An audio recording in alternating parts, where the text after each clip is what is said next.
Ladies and gentlemen, we are back in the Kirby building again. On the worst console ever made, the Switch poo-poo. It is I, Matthew Smart, and we got some more Kirby Air Riders again. It was a lot of fun doing it last time, and you know, I want to make it a reoccurring thing just because I love this game so much and I want to beat the LARPer allegations. And joined with me this time is a man that I have known for as long as I can possibly remember. A man who is a very, very fine video essayist and also a little bit nostalgia poisoned. Give it up for Give it up for I miss the old Nintendo, aka back when Nintendo was cringe and skibbity. Mr. wizawhat, how you doing, man? Chief LARPer in attendance. What's up, man? Thanks for having me. Hey, it's always a pleasure. It's always a pleasure to talk with my favorite Wii U fan to ever do it. Oh yeah, I am the Wii U's #1 defender. I will always be proud of that. Yeah, Animal Crossing Amiibo Festival is probably your favorite game ever made, yeah? Oh yeah, of course. That game rules. Totally own that for myself. Definitely. Yeah, and yeah. Next, you're gonna tell me the next Mario Tennis game should be completely stripped down and nothing but just grassy courts the entire time. Look, man. There's no need for a Mario Tennis. We already got aces, so I don't even have a. I'm totally apathetic to that. So you know, I got no as you opinion there. should be, as you should be towards all things related. They should only make Mario games, honestly, right? Oh yeah. I mean, come on, 3D Mario, bro. We need a game to unite the community, man. That's what I've been saying. On! I've been saying this for so long, and I think I'm the only... Xenoblade is the ultimate divider. Think about it. I mean, yeah, it's an anime game, and we know Nintendo fans don't like anime, despite the company being in Japan. That's right, and they're valid for that. Yeah. So yeah, Kirby Air Riders, yeah. Kirby Air Riders, yeah, best game ever made. All right. Yeah, this game fucking rules. Am I allowed to curse on your stream? I mean, I don't do it, but you can do it. I don't really care. Okay, I'll try to refrain then. This game rules, man. This game rules. I love it. Any excuse to hop on this with some friends, like I'm there. Yeah, we need 10 more years of 2D sections in Mario. That's what I've been saying, Ray. Yeah! This entire time. Alright, so I'll go ahead and get a lobby set up, and then we can really get into the thick of it. Nice. Alright, I'll go ahead and... Wizawho? Listen. What? Listen. Where? Listen. When? Listen. Everyone asks all that, like the wizawhys. No one asks wizahow. Thank you. I appreciate you for asking. You're totally right. Nobody wants to know wizahow. It's always wizawhen.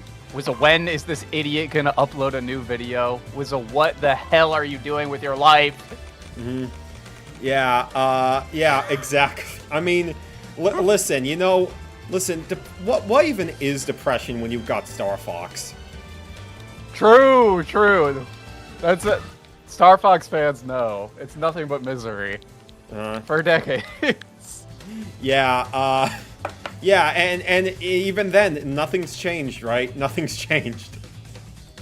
Yeah, I mean, I gotta say, there's been some developments in, you know, the Star Fox land within the past few days, where it was revealed what studio is making that game, which is actually has got me kind of optimistic, like, for the future. Yeah, actually, you know, we'll get into like the big gaming talk in a little bit, but yeah, the fact that Star Fox has like an actual like new developer instead of just passing it off to a second party, maybe this gives hope for the future that, you know, it won't be the worst Nintendo franchise of all time. Worst Nintendo franchise of all time? Dang, I need a list in front of me to refute that. Nothing ever happens. Like it's like a I guess Ice Climber's not really a franchise. There's like one game. Yeah, and you could argue it's still better than Zero. Hey, hey, hey! Them's fighting words. I am Star Fox Zero's strongest soldier. Okay, we can debate this all fucking night. You're acting as if there was more than one soldier for that game. There are dozens of us, Matthew. I can assure you there are tens of us. Yeah, yes, and they're all dead. They were all found in Detroit. Oh man. I think F-Zero is worse to how it's nothing. At least every F-Zero game has a fun gameplay loop. I gotta say, F-Zero is not dead. F-Zero 99 absolutely rules, and I hate that people don't give it enough credit because that game. Oh, I love that game. It actually is. Yeah, I gotta stream that sometime. at some point. That'd actually be pretty fun. But yeah, like the room code and the ID, you know, is on the screen. Is on the live chat in case. I'll go ahead and pin it. So yeah. What's the? Oh, okay. Yeah. I probably should have DM'd you it for convenience, but yeah, it's all good. We've got a fake Magalore among us, which actually no, I guess I'm the fake one. It's supposed to be Rick Gaming the game today. My mistake. Rick Gaming! Hey, I'm on my main, baby. There you go. There you go. You got the with the cowboy hat. Yeah, as you should. As you should, honestly. Yeah. So how is gaming for you these days? Well, while we wait for more people to hop in, how is gaming for you in the modern day? Yeah, well, for the past few weeks, I actually haven't been doing that much gaming. But I would say you've been going outside, yeah? Yeah, I've been going outside a little bit. Unbelievable. First Dude, I did in fact go to a water park on Sunday, and I think I might have like an ear infection developing from that, so there's that. But Oh yeah. Oh, I remember that all too well. When I was in middle school, that was like the worst. Yeah, I got waxy ears, so I went under the water and came up, and something felt weird, and so I've got like this. I should probably not go into as much detail because it's probably disgusting for the chat. But there's. I mean, you say that, but Ray is like twerking for the camera with his Rick, so. Yeah, but it's a Rick, dude. Who doesn't love Rick? Wait, how do I twerk? I need to do that. I'm not joining all of you in your degeneracy. Wait, that's not it. Listen, I got the Easter egg hat. I'm good. I'm legally not allowed to do it. I can't find the twerk. When Rick does it, it's flirting. Actually, diabolical. Actually, oh, there we go. I found it. Next time. All right. But yeah, I mean, on the gaming side, I think I've been playing some like co-op stuff. Like, what was I playing? I played. Why can I think? I was playing some weird friend slop stuff the other day. Friend slop? That's friends. Crazy. Yeah, there was one called Burglin' Gnomes, which we ended up refunding. Look that up. It's very wacky. But on the Nintendo side, the thing I've played most recently was the new Yoshi game, which I am also the strongest soldier of. Oh yes, the game for toddlers where they explain like every little thing to you, right? Dude, that's not even accurate. Like, okay, they do not explain in that game. That game is actually so much about just deducing things and figuring stuff out on your own. Straight up. I totally reject that. I can see why people feel that way, but you're telling me that gamers would spread misinformation on the internet? Yes, absolutely. I cannot. And also, it sucks because it's not Yoshi's Island. That's just, you know. I like how y'all haven't noticed that. Oh no, I did notice that you're brown, Rick. It's just like you're acting like you're special here. Bro thinks he's part of the team.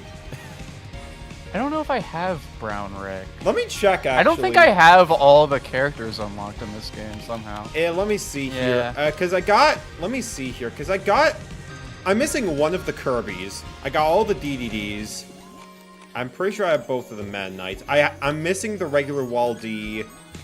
Bandana D, I still gotta get the second one. Waldo is fine. Chef Kawasaki's fine. Knuckle Joe. I do have Brown Rick. I have Gooey. The Lolo Lalas. I'm missing the second Starman. I got Scarfy. I got Rocky. I got Cappy. Marks. George. I am missing the second Magalore. I haven't found every secret area in the city trial yet. I have not unlocked Magalore. I'm missing Magalore, High Jump Guy, and High Jump Guy. His name is Starman. Get it right. My bad. You actual I'm not LARPer. well versed in the Kirby lore. I am a Kirby LARPer. Oh my god. No, I know. I prefer to call you people locals, actually. Yeah, I'm totally local. However, I have been editing a lot of Kirby videos lately, and I, believe it or not, if I wasn't doing that, I would know even less about these characters. Oh man, yeah. Saving it for your next video essay where you do a dissection on every piece of Kirby lore ever, right? Oh god, once upon a time I thought about that, and I'm glad that I never tried, because I don't think, like, Kirby's cool. But what I'm actually doing is editing videos for somebody else who does Kirby videos. I heard you're editing for Ant Dude now, right? Yeah, I do some stuff for Ant Dude. We're doing 2 video series together. One of them is a retrospective series on his main channel for like dead franchises. So the first video in that was Chibi Robo, which was really fun to make. And then the other series is Retro Achievements, entire Kirby series. He's getting all the achievements, mastering all the games. So I've been editing those as well. He fell into the Xbox mines, yeah. Getting achievements when they don't matter in like every video game, yeah. Yeah, I mean, it's it's so funny because like, achievements in general, I feel like are such a mixed bag. Like, sometimes they're kind of fun and sometimes they're just like totally asinine. And retro achievements, like, for anybody that doesn't know, like, it's like you can emulate the games and use this like service that will automatically register these achievements while you're playing. It's really cool, actually. But all the achievements are made by like members of the community, and so you'll get like for the last video that we put up, he did like 3 Kirby spin-off games. One of them, it was like a puzzle game. It was like what was it called? One of them was called Block Ball and Pinball on the Game Boy, and then another one, the Star Stacker. So these like puzzle games, like not exactly puzzle games, but you get the idea. Yeah. One's just straight up. Sorry to interrupt, but your boy Mark made it in. Yo, Mark! Oh, is he in the? Oh, he's in the room. Hey, that's my boy. That's my boy. That's my boy. The best Mario Party LARPer to ever do it. Oh yes, absolutely. There's absolutely no LARPing going on there. Yeah. Where? I need you to roast the Island Tour good for me once the retrospective fully comes out. Oh yeah. I hear that's on the way. I'm stoked for that. Yeah. Can you leak me if you did narration for that? I did not do narration for that. Unfortunate. Diabolical. Dude, anytime somebody can get me to voice Satoru Iwata, like, oh my god, I'm in heaven. That's my hero. Yeah, I mean, he made your favorite console, the Wii U, right? Yeah, that was all Iwata-san. We all know this to be true. Laura, he's seething at the truth. Alright, I think it's time we get some matches started. I think it's time. Yeah, let's do it. Alright, friggin'... Yeah, what I was gonna say about the achievements thing, what I meant to say throughout the whole fucking diatribe was like, you'll get one game that's like, oh, it's nice and manageable. It's like 30 achievements.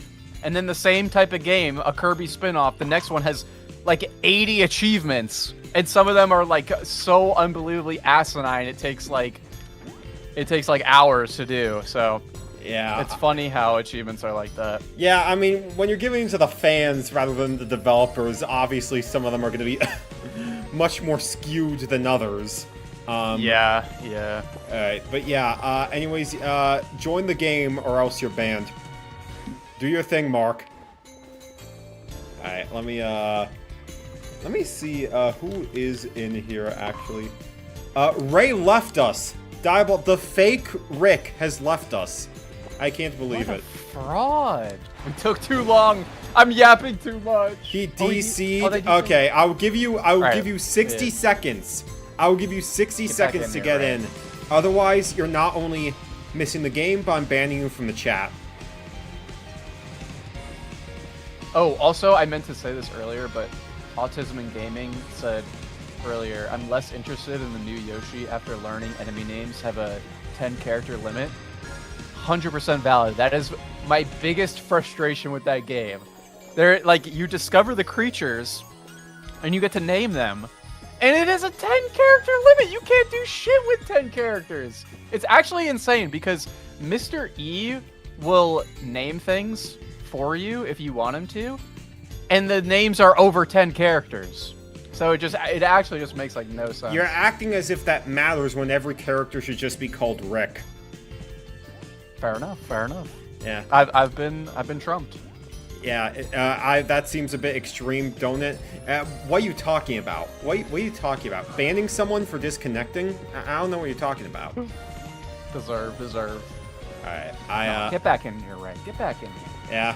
Yeah, you got 30 seconds or else we're starting. We need as many Ricks as possible. Yeah, Xfold is a fraud. Okay, we got him in. Let's go! We got him in the game. Alright, join the next 30 seconds or you're getting kicked out. Join or else. Yes, the hamster revolution is among us. Can we go for total Rick saturation? Maybe once the next match starts, but we've been holding off long enough. I can't name my creature anti-disestablishmentarian. Shut up. Alright, so, Kirby Air Riders. How you feeling about this game? Oh, dude, I love it. I told you this the other night, but I played the original Kirby Air Ride on GameCube way back in the day. Back in the, unfortunately, long gone but not forgotten couch multiplayer era of the beautiful GameCube. Yes, the best console. The best console. Can you the tell? Second best console, actually. The second best. Oh, yeah, you're Wii right. U is the best. No, you're clearly forgetting about the Virtual Boy. You're right. It's definitely the Virtual Boy. But yeah, so the other day I got one of my high school buddies in town, and with my brother we did some 3-player couch multiplayer on this, and it felt just like old times. It's fantastic. Oh my god, I just blew up from a rare one of those. I got trolled by the rare box right off the rip. Yeah, I mean, yeah, I'm always able to tell, like, when it's ever so slightly red, that's when you know you're kind of screwed. So, yeah. The thing is, though, well, I say this as if I would actually know what I'm looking at, and I usually don't, but in this case, it literally just fell on me right as the event started. Okay. Oh my god, I am so screwed right now. You're already being tested by God. Just right off the bat. What if you want to go to heaven, but God said fake item box? Oh, man. Yeah, but yeah, no, I mean, I've told this story numerous times, but, like, Kirby Air Riders is basically, like, my dream video game that was never gonna happen, but the fact that it did is just, like, I would not have a Switch 2 if it weren't for this game's mere existence. Yeah, dude, I mean, I gotta say, like, there's been a lot of talk year one of the Switch 2. has it been good enough? Has it surpassed the mythical 2017 and all that? It has. The answer is yes. I would say, it's just impossible to do what happened in 2017. It will never happen again. For the Normans. Yeah, I mean, yeah. But that being said, like, as a little GameCube freak like me, I've been in Donkey Kong head, not to mention, like, I could not have been, like, more happy with what I was given. It was like, oh, man, yeah. Yeah. For the Scrimblow lovers, like, it's been good shit, for sure. Yeah, like, how was Bonanza for you, actually? I know you've always been, like, the DK guy. Bonanza was literally my dream come true, and I'm not exaggerating, because I really love, like, I love Mario Odyssey, I love Breath of the Wild, I love the modern Nintendo, like, freedom principle. Yeah. And I think Bonanza just, like, it hit the perfect middle ground of, like, doing that while also feeling, like, super intentionally designed. And the one thing I was, like, unsure about going in was, like, the destruction mechanics and stuff. I was like, oh, man, I love platforming. I don't know if, like, this is going to work out for me. Yeah. But once I got in, like, I just felt like all those mechanics elevated the platforming. Oh, yeah, like, totally. Amazingly. And so, yeah, literal, like, actual 5 out of 5, 10 out of 10 game for me. It was incredible. Yeah, no, I totally am right there with you. Like, that game basically took the Mario Odyssey formula and just elevated it to, like, such a degree where it just feels like... Sorry. Mark is on my ass and I got a Giga Laser and I'm too slow to hit him. Okay, sorry, go ahead. Yeah, no, you're good. You're good. If anything, I was more so just annoyed that... Okay, who got Dragoon and Leo? The same guy! That's the same guy! I Are swear you that serious? You got both of them. And there was a Hydra, like, being built on the loose as well. What is this first game? I haven't even gotten... I've never gotten on the Hydra or the Leo in this game yet. I've only gotten Dragoon. Yeah, I think I've only gone, like, the Dragoon as well. It's much more difficult to get, like, rare pieces this game compared to, like, playing on the GameCube. Yeah. Definitely the case while I'm playing online for me. It's like almost impossible to complete one of those things. Yeah. But for me, I would definitely say, like, yeah, Bonanza elevated the formula of, like, Mario Odyssey so much. Like, giving purpose to, like, getting not to say, like, getting moves in the Odyssey wasn't fun, but giving, like, a purpose to, like, actually build up your moveset with, like, the skill tree, with, like, the Bonandium gems, and yet, even if you don't get any, you still feel, like, powerful. It's really, it's really sick the way they handled it.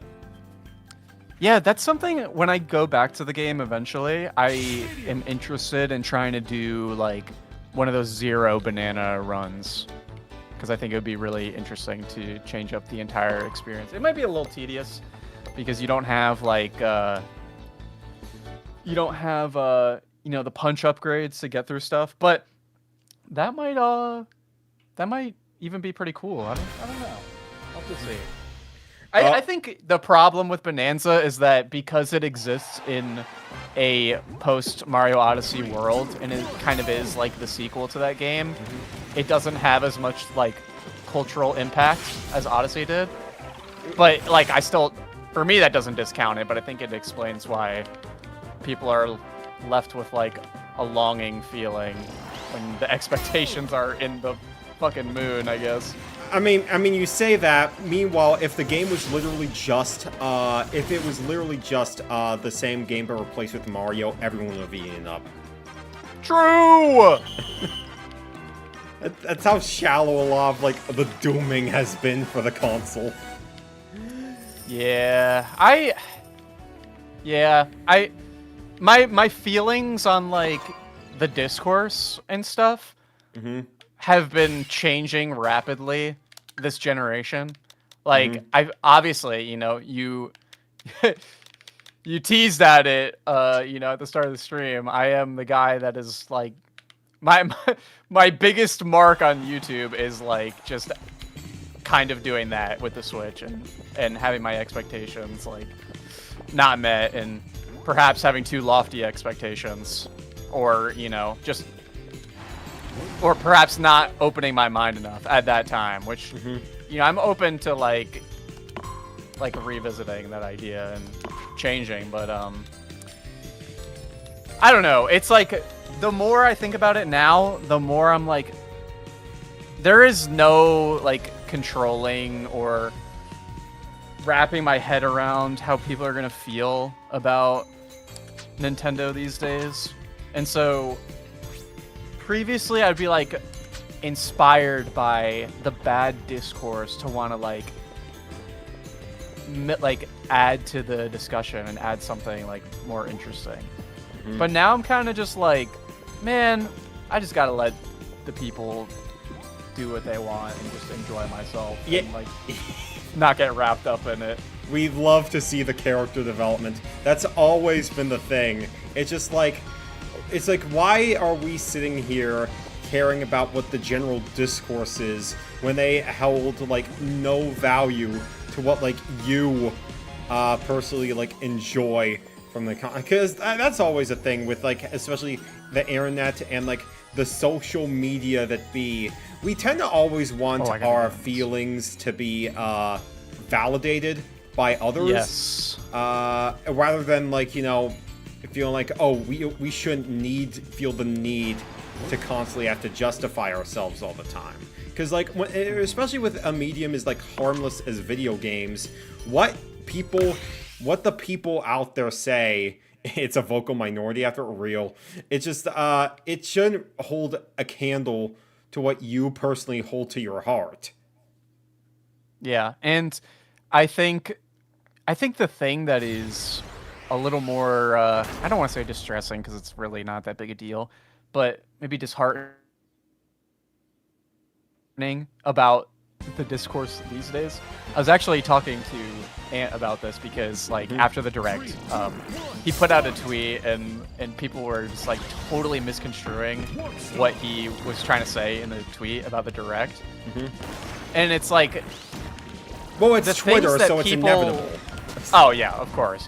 That platform is complete dog shit. Anybody that's still on there, I would highly recommend getting off that. And if you need something like that, Blue Sky is a great place for that old Twitter or a better experience. option than both of those. Just go outside. Nothing. Yeah. Yeah, 100%.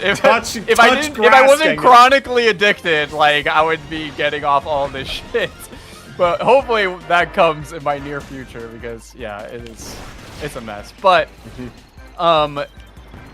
what I was saying to him was like, man, people are getting mad at each other over the strangest things because it makes me miss the console wars. Because at least really in the now? console wars, yeah, because at least during the console wars, it was like, like PlayStation and Nintendo fans like shitting on each other like fans of a sports team. Now it's just Nintendo fans like getting on you for not like having a moral stance against buying the product that like you're a capitalist bootlicker if you just want to play the games on your Switch too. It's like it's crazy. Like, it's either that or you're a grifter if you complain about valid things about the console too.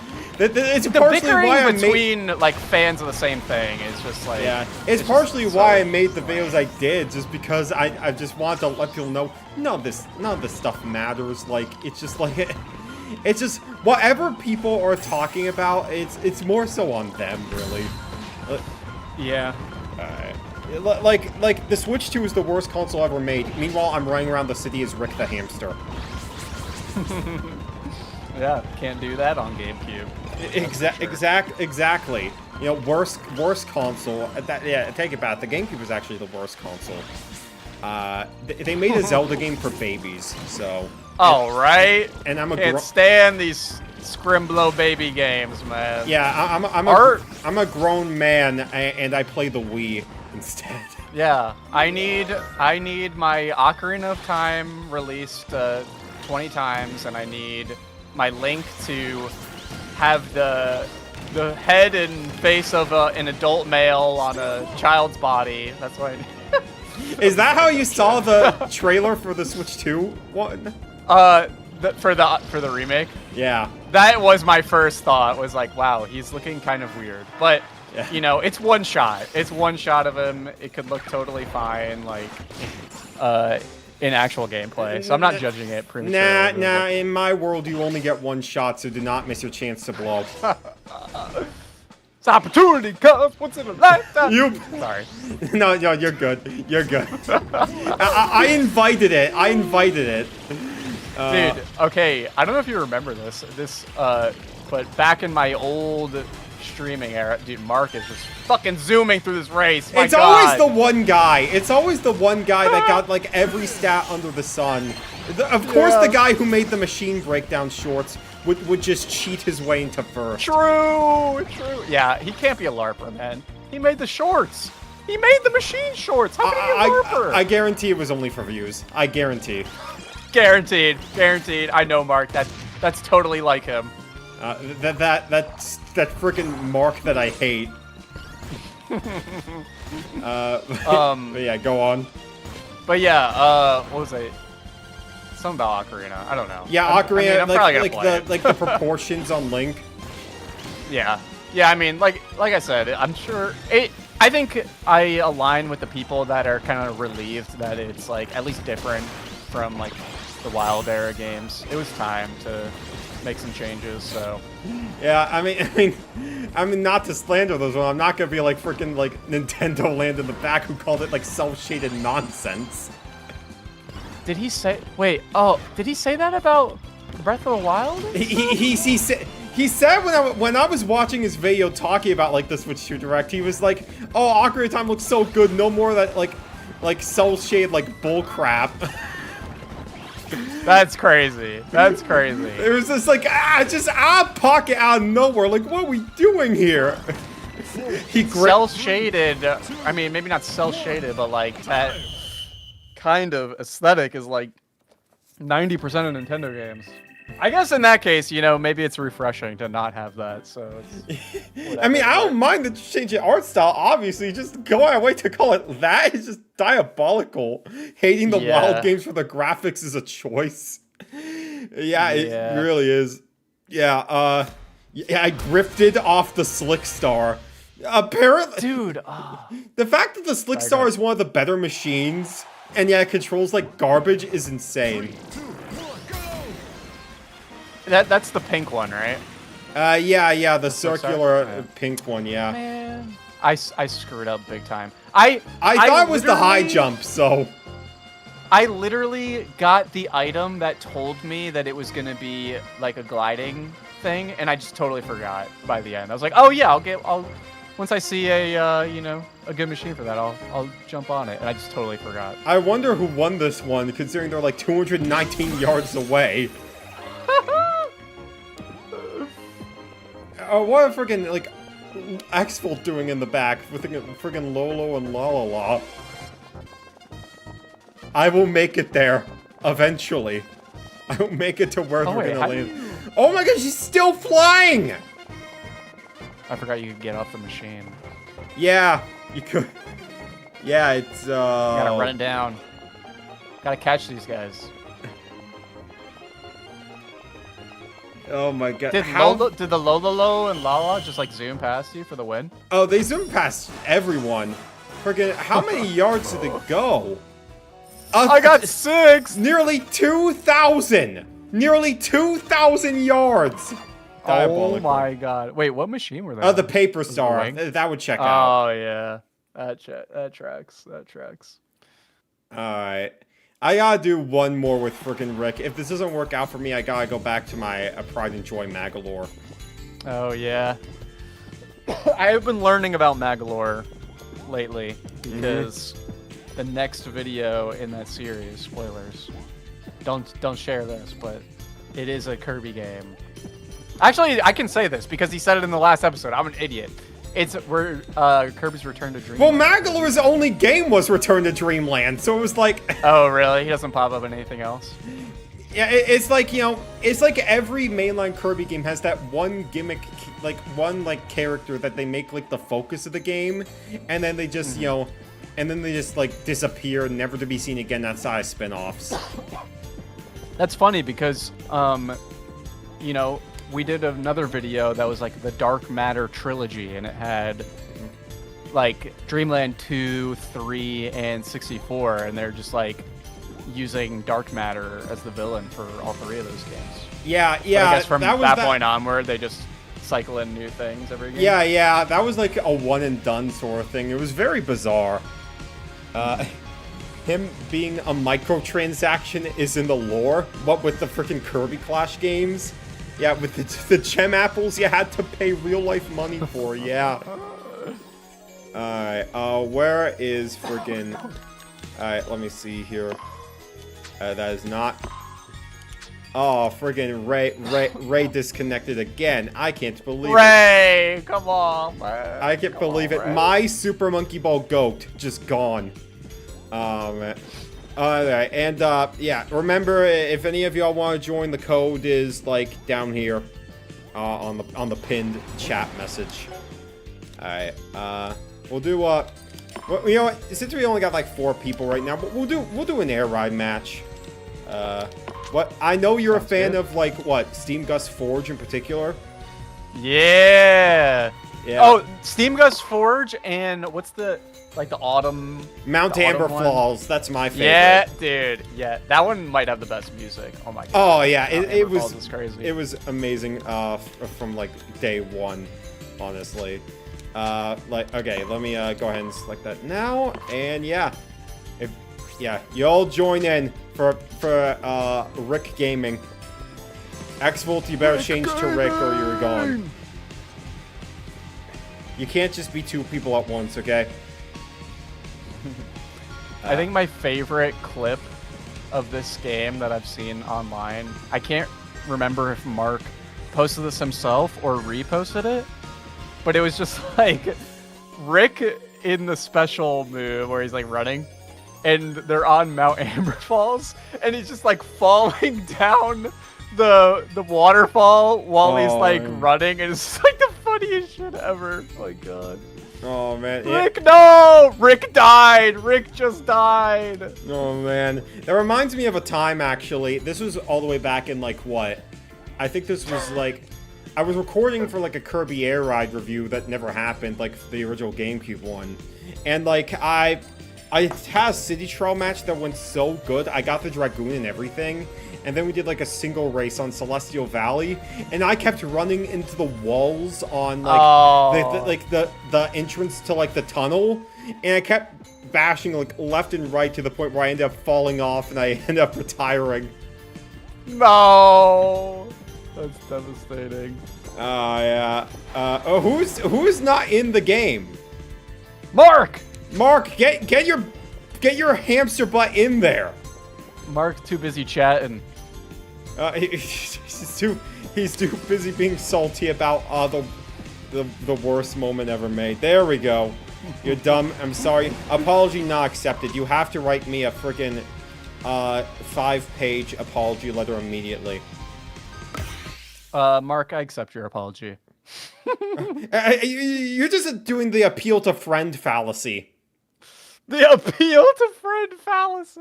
Oh god. And we are in the debate bro toilet right now. I'm too busy clicking that freaking like button. Okay, you know what? All is forgiven.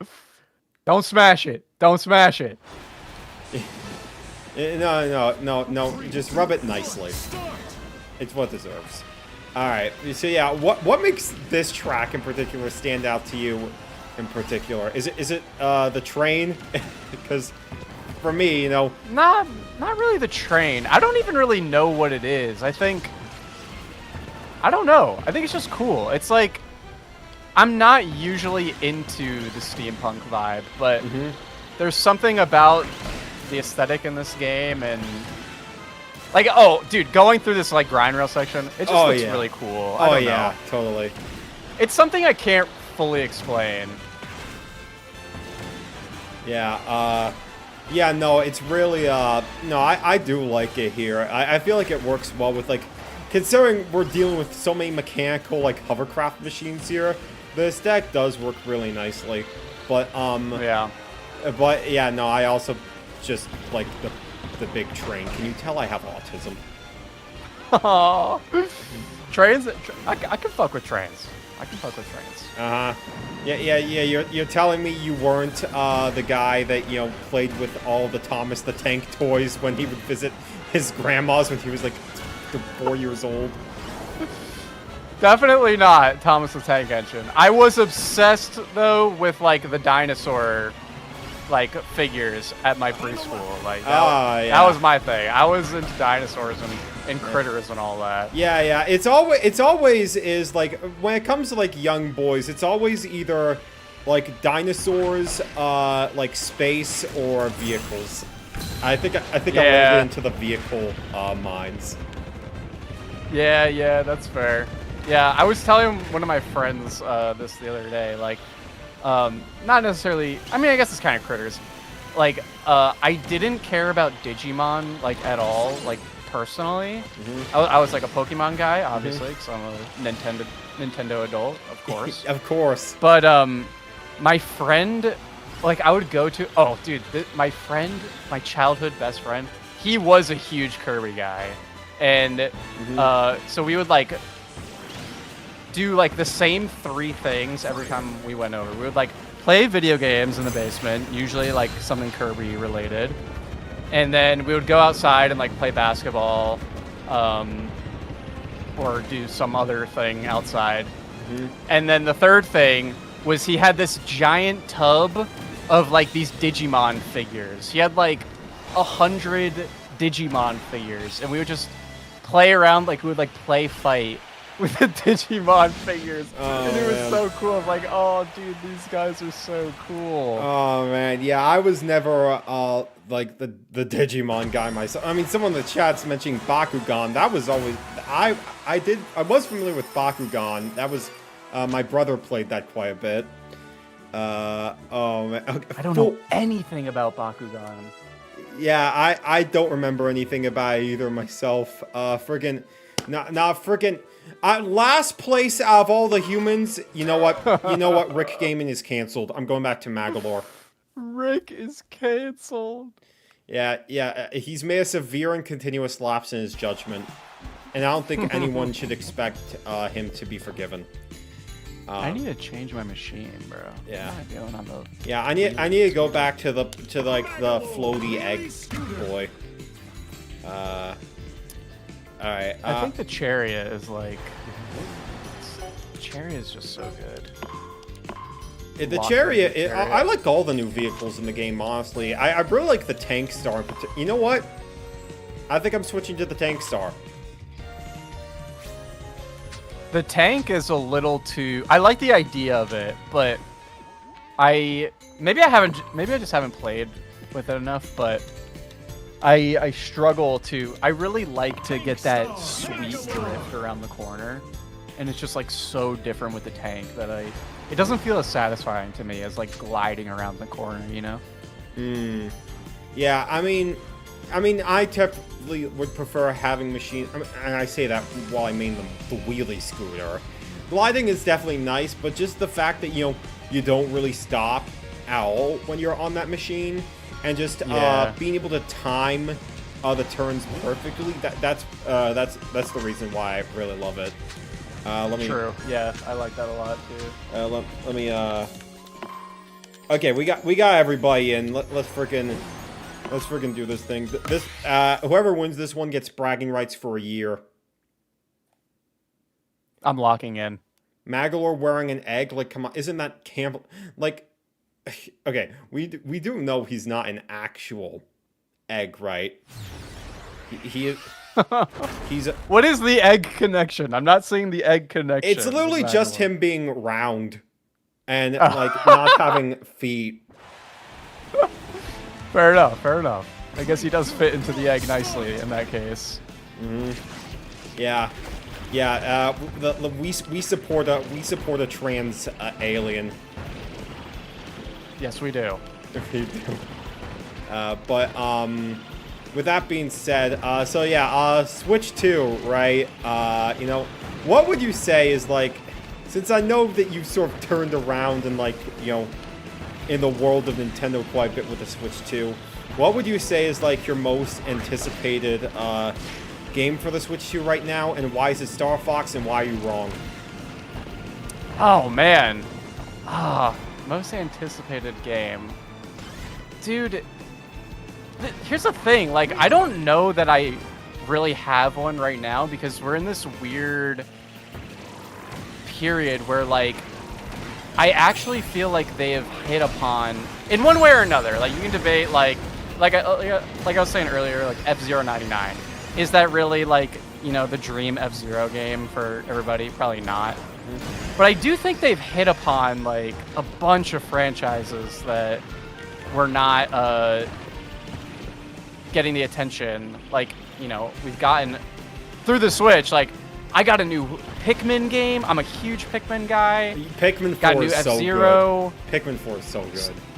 Yeah, Pikmin 4 is fantastic. So, I think as far as like franchises that still I'm like hoping for more from, like Wario Land. It's not the most like crazy thing, but I love Wario Land, especially Wario Land 4, dude. Oh my god, that game is like low-key one of the best 2D platformers ever. I still need to play it. Yeah, dude. That's Wario's greatest achievement, after all. You gotta play that. But Indeed. Yeah, I think, okay. I think, you know, I don't necessarily think right now in terms of like franchises. I do think that like an actual Star Fox game that like is not just Star Fox 64 and tries to do something new, like that's always going to be one of my biggest hopes. But I think maybe even more so than that, what I really want to see is with Zelda, I want to see a new Zelda game that kind of meets the fans in the middle. I don't want them to do another, like, just go back and do, like, we're going to do Twilight Princess 3, Twilight Princess 2, some shit like that.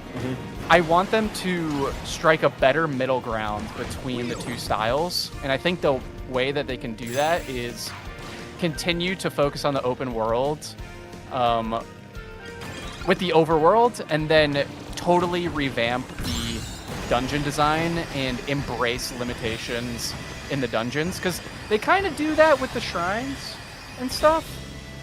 But they didn't really do that in tiers with the main dungeon. So if they can find a way to merge those two styles, it'll be like the best Zelda game of all time, I think. I honestly feel a similar way. I don't want them to just copy paste what they did with Breath of the Wild and Tears of the Kingdom, but I also don't want them to like revert back to like, oh, it's just Ocarina either. I know some fans really want that. I kind of understand where like Anuma was coming from when he was talking about how he just finds that style like, I don't agree that it feels outdated, but it feels more like antiquated, I would say. Yeah, I think, yeah. Because it's like, I think back in the day, you know, they were restrained a lot more by hardware and, you know, what was possible. And so you make concessions. And I'm not saying that, like, you know, Aonuma always wanted, you know, the Zelda 1 open style of game for the series. Yeah, totally. And then he couldn't do that. You know, I'm sure at certain points, like, they saw more value in doing things, you know, the previous way for different reasons. But there also are times where, like, you know, as the creator, you get into a certain rhythm and you get comfortable doing the same thing over and over again.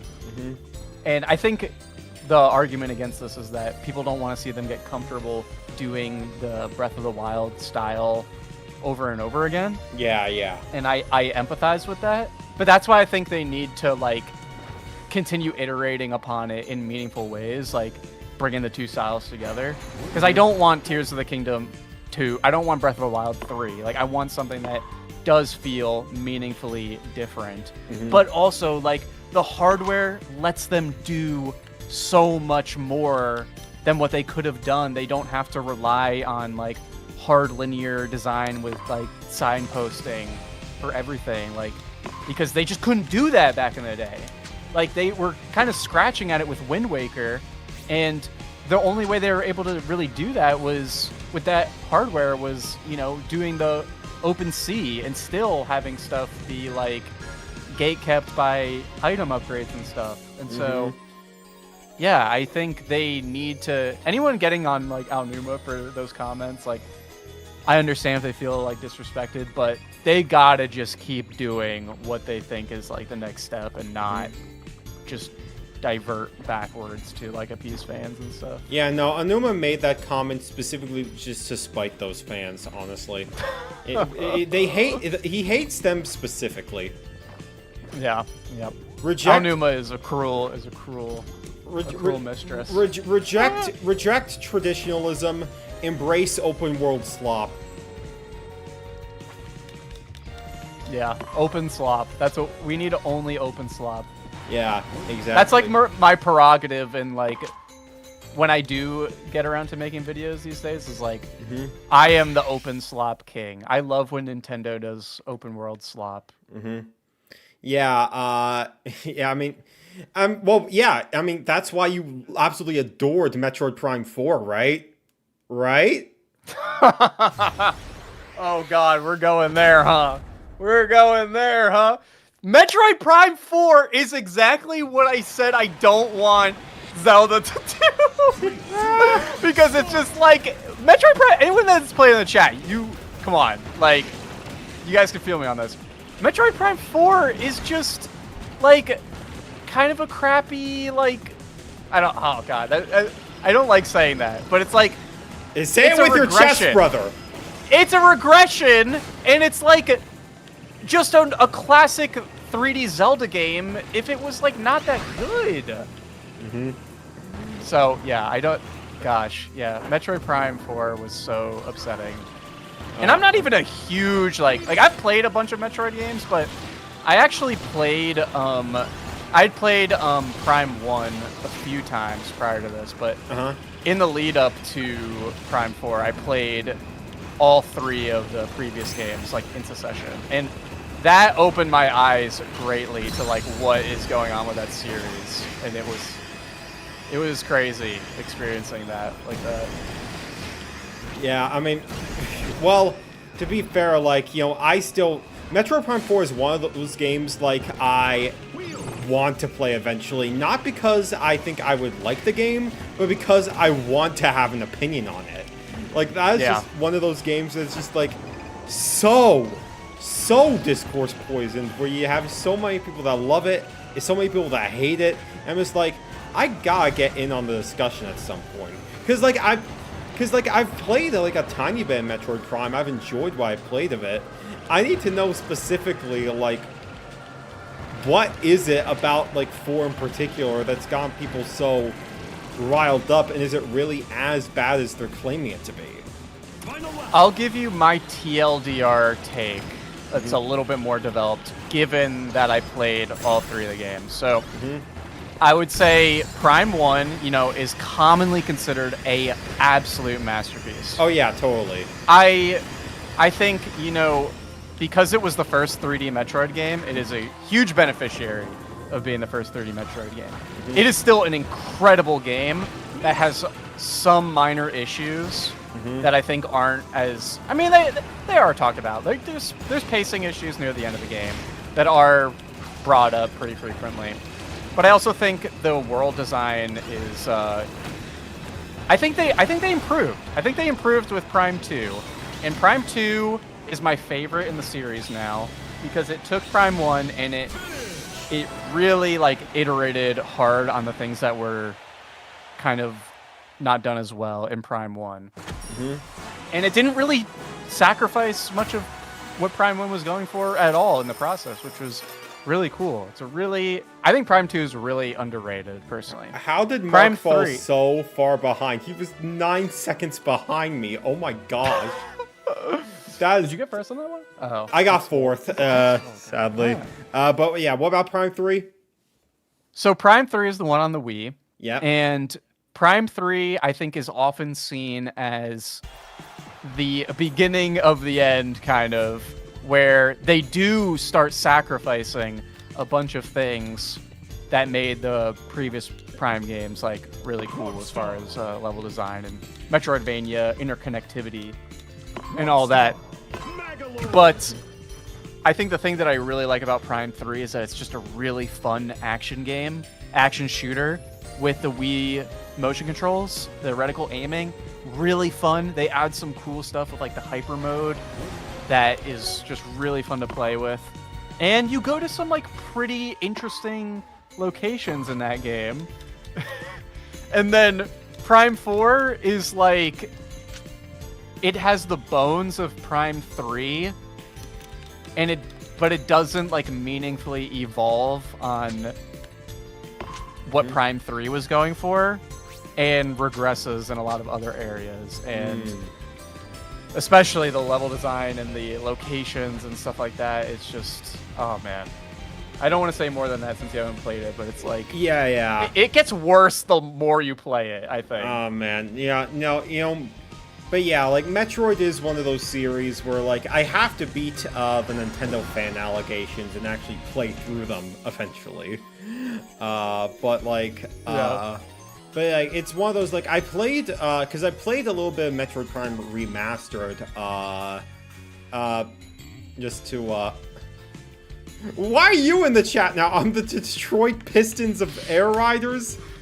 Because Mark and I are the only two people in this chat that are probably laughing at him saying that. Okay, as someone who doesn't sports follow sports ball moment. As someone who doesn't know like the world of basketball as like a whole, like explain. All right. So in this run of the playoffs this year that just ended, Knicks won. Go New York. Go New York. Go. Yeah. I'm a Knicks fan. I mentioned this before we ended up doing the stream, but yeah, as someone who doesn't like watch the sport, the fact that I went into the living room and caught my mom watching like the end of the third game, seeing that freaking dunk like at the end of that match, like to get them back into the lead against the Spurs, that was insane. I was losing my whole mind. It was incredible. But yeah, so the Pistons actually were the #1 seed. They had the best record in the East, in the Eastern Conference. There's two conferences. Okay. And so, also fun side fact that isn't as relevant. The Pistons just absolutely mollywopped us in the regular season. They beat the Knicks like 4 out of 4 games. And Pistons fans, we're all talking a big game. Pistons are gonna run the league after this. We got like the MVP. This is our year. Mm-hmm. They collapsed hard in the playoffs. Oh. And they didn't even make it to the semifinals. They got beat in the second round. So just yeah, they kind of choked it, and so it's always unfortunate. As far as Mark losing the race, he choked that one like the Detroit Pistons. It's always unfortunate when your goats are washed like that. Yeah. Well, it's great for me because I hated those guys.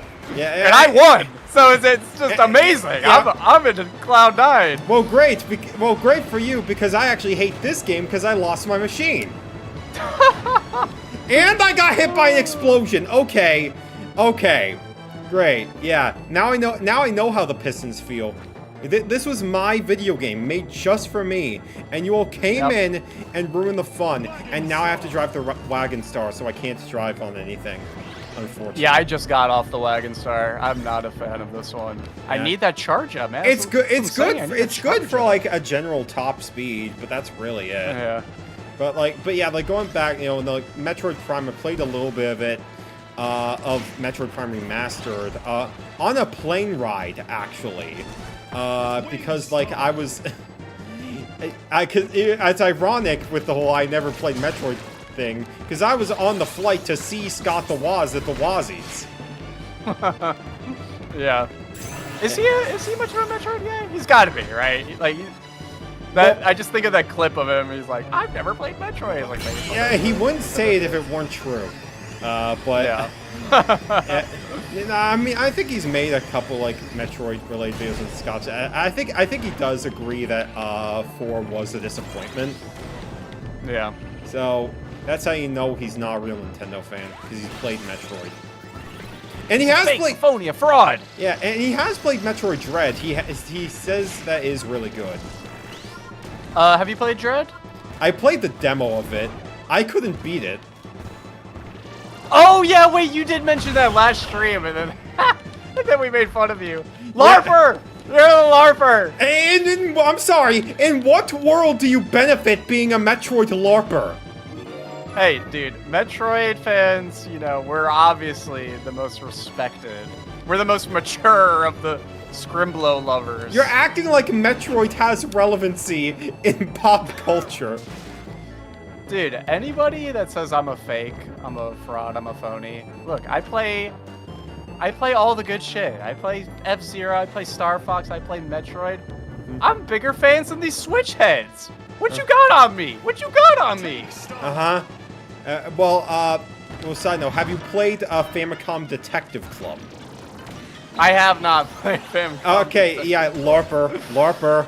Yeah, if you're a LARPer, unless you played MEO the Smiling Man. Exactly. One of my buddies, Aquatrus, has played that game. He says it's fantastic.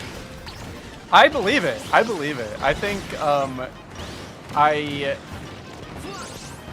that style of game, like the visual novel thing, it's something I haven't explored enough for myself. Like, I've never played an Ace Attorney. I don't know if it's that comparable. I genuinely don't know, but yeah, I do want to try stuff like that eventually. So you're saying it has to be like the right moment. So you've never experienced depression in your life, right? Because you've never played Doki Doki Literature Club. No, definitely not. Definitely not. I don't know that I know enough about that game to know that I'm probably not going to be that into it. Yeah, no, I know that's not the type of game I ever really need to play in my life. I just think of that bit. Alright, I'm obviously going to be vague for people who, like, haven't played the game or haven't seen the game. I'm just thinking of that clip from, like, I Show Speed, where he's just skipping through the game, and just like, yo, when does this game get good? And then it just cuts to one of the most insane plot twists, and he was just like, oh my god. Oh. Have you seen? I don't know if you're an anime guy. I mean, I am. Believe me, you're better off talking to any other person about anime. I've seen like 2 Ghibli movies, and that's it. But go on. Oh, dude, Ghibli. I mean, I am not typically into anime, but I love me a good Studio Ghibli movie. Princess Mononoke. That's my goat. But I was gonna ask if you had seen, like, I don't even know, like, I think in the anime world it's pretty common for people to have seen this, but when I think of Doki Doki Literature Club, I think of the show School Days, which, for anybody in the chat that's familiar with that, you're probably picking up on what I'm putting down, but School Days is a very interesting show in a similar fashion to Doki Doki Literature Club. But yeah, I guess I can't say more since you haven't seen it. Yeah. I'm guessing it parades itself as like a happy little thing, and then, you know, and then you start to question life. Yeah. It goes some places. It is. Yeah. It's wild. Yeah. Like Breath of the Wild, you know, the game we need to unite the community. Yeah. But we need to be united. You know, can I say something about that, actually? Go ahead. I actually don't blame Nintendo Land that much for feeling that way. And the reason I say that is because one thing, and this is maybe going back to talking about discourse again, and I don't know how much it's all good. Talk about that, but it's all good. I've been thinking about, ever since I made that video way back, like why like being a Nintendo fan hasn't. You felt as passed fun me by to a single millisecond! You actual fraud! You actual. Okay. We're both washed. All right. We're both. All right. If washed. it wasn't for the fact that I'm on stream, I'd be giving you a death threat right now. I would actually be giving you a death threat. On my mother's life, you are never invited onto the stream again. You're never. Can't stop winning. Can't stop winning. This would be the point where I would just hang up and call you to chew you out, but I'm already talking to you. So. Yep. Oh my. Can't hear you from down there on the leaderboard. Can't hear you. Excuse me, Mark.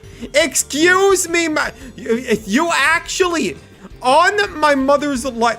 You know what? 10 minutes in the brick with you. 10 minutes in the brick with you. No. Yeah, Mark I is running this shit, man. You are gone. You are gone. I will not sit here and allow you to just flex all over that, just with your LARPing nonsense. Also, hi, Shotcat. How you doing? But oh. Yeah, you can sit out. You can sit out on my mother's life. All right. Poor Mark. The crime he committed of being the GOAT. The crime pays the ultimate price. Okay. You know what? 10 minutes in the brick with you.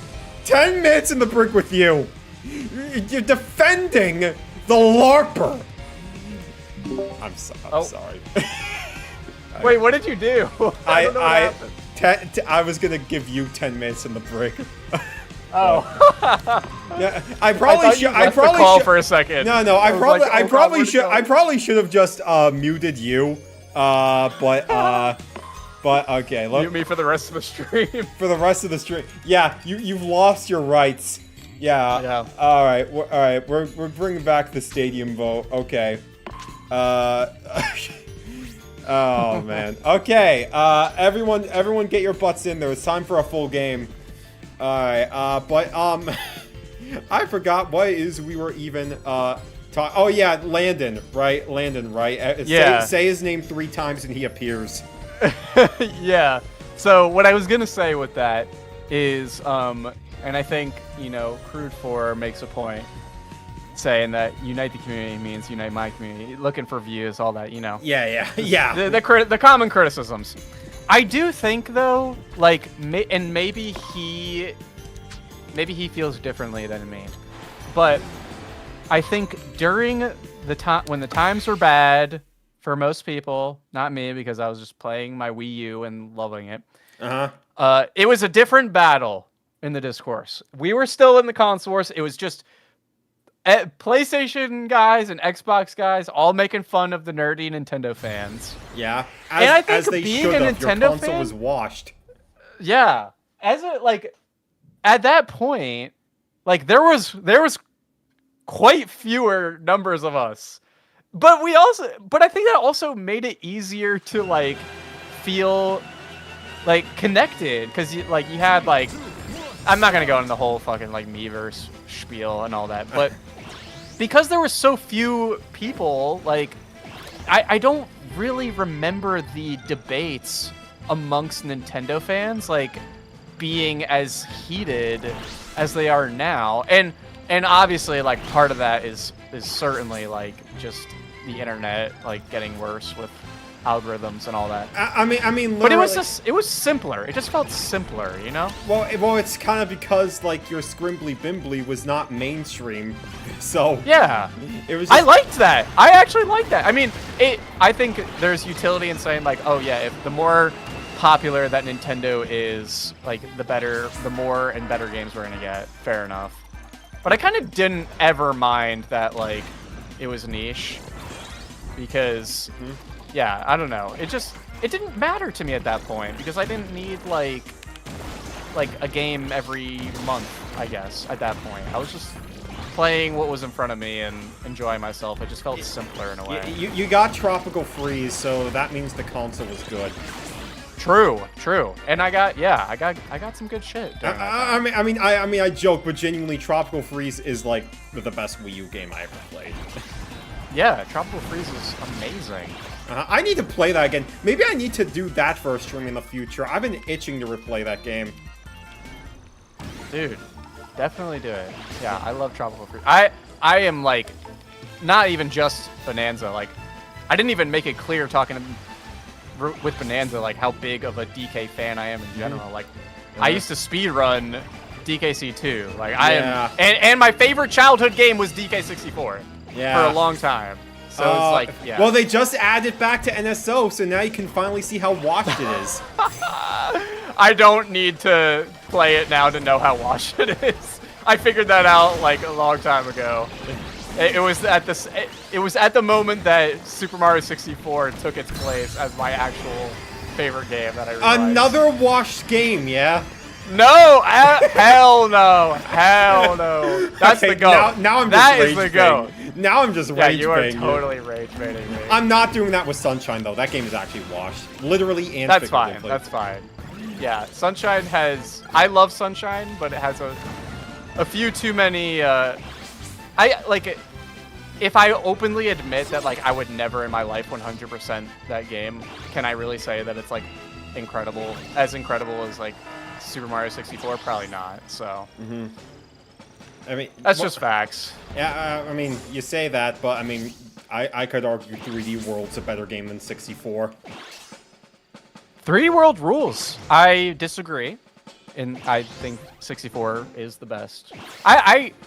I'm so biased. I even like 64 more than Odyssey, even though I would say, for me personally, it's 64 and then Odyssey, and then oh god, here we go. Mark is probably laughing right now, but as I rank my 3D Marios, because I'm notoriously not a Mario Galaxy guy, I put 3D World above both Galaxy games.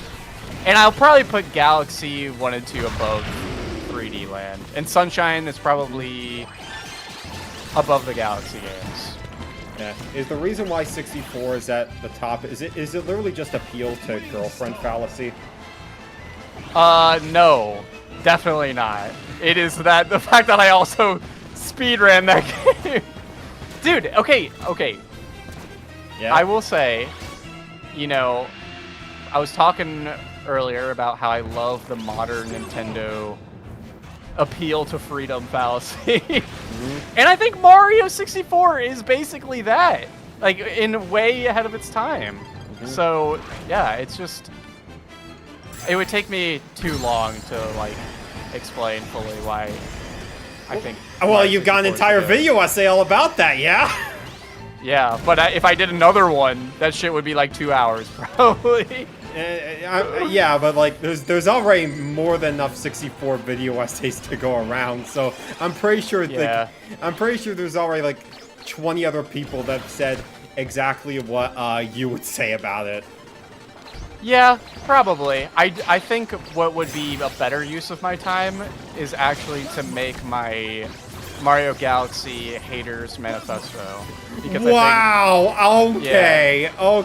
Because genuinely, because like the conversation around Galaxy, like especially nowadays, it to me, from my perception, it seems like Galaxy, especially 2, is considered like the undisputed GOAT of 3D It is Mario. though. And I could not disagree more. I actually think it is like saying it's the worst is like, do I think it's a bad game? Absolutely not. It's an incredible game. But I think it is far from the best 3D Mario. And I'll stand on that shit. I will stand on that shit. Yeah. But consider the following. Yoshi. Yeah, I do like Yoshi. Exactly. You got a point there. Exactly. But nah! I'm standing on this shit!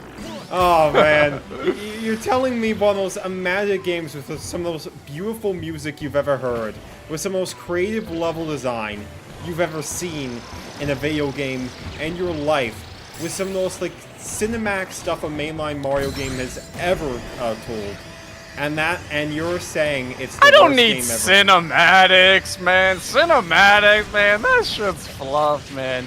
It's about the fundamental design philosophy, dude. Oh my gosh, you really are a video essayist, man. Dude, No. Next you're gonna say suspension of disbelief. Bro, the video essayists are on the Galaxy shit. Seriously? The quiet sadness of Super Mario Galaxy. Bro, the video essayists love Galaxy. Heck no. It's I'm a systems and game feel guy. And Galaxy, it, you know, oh God, it doesn't have the next level sauce that the other games do.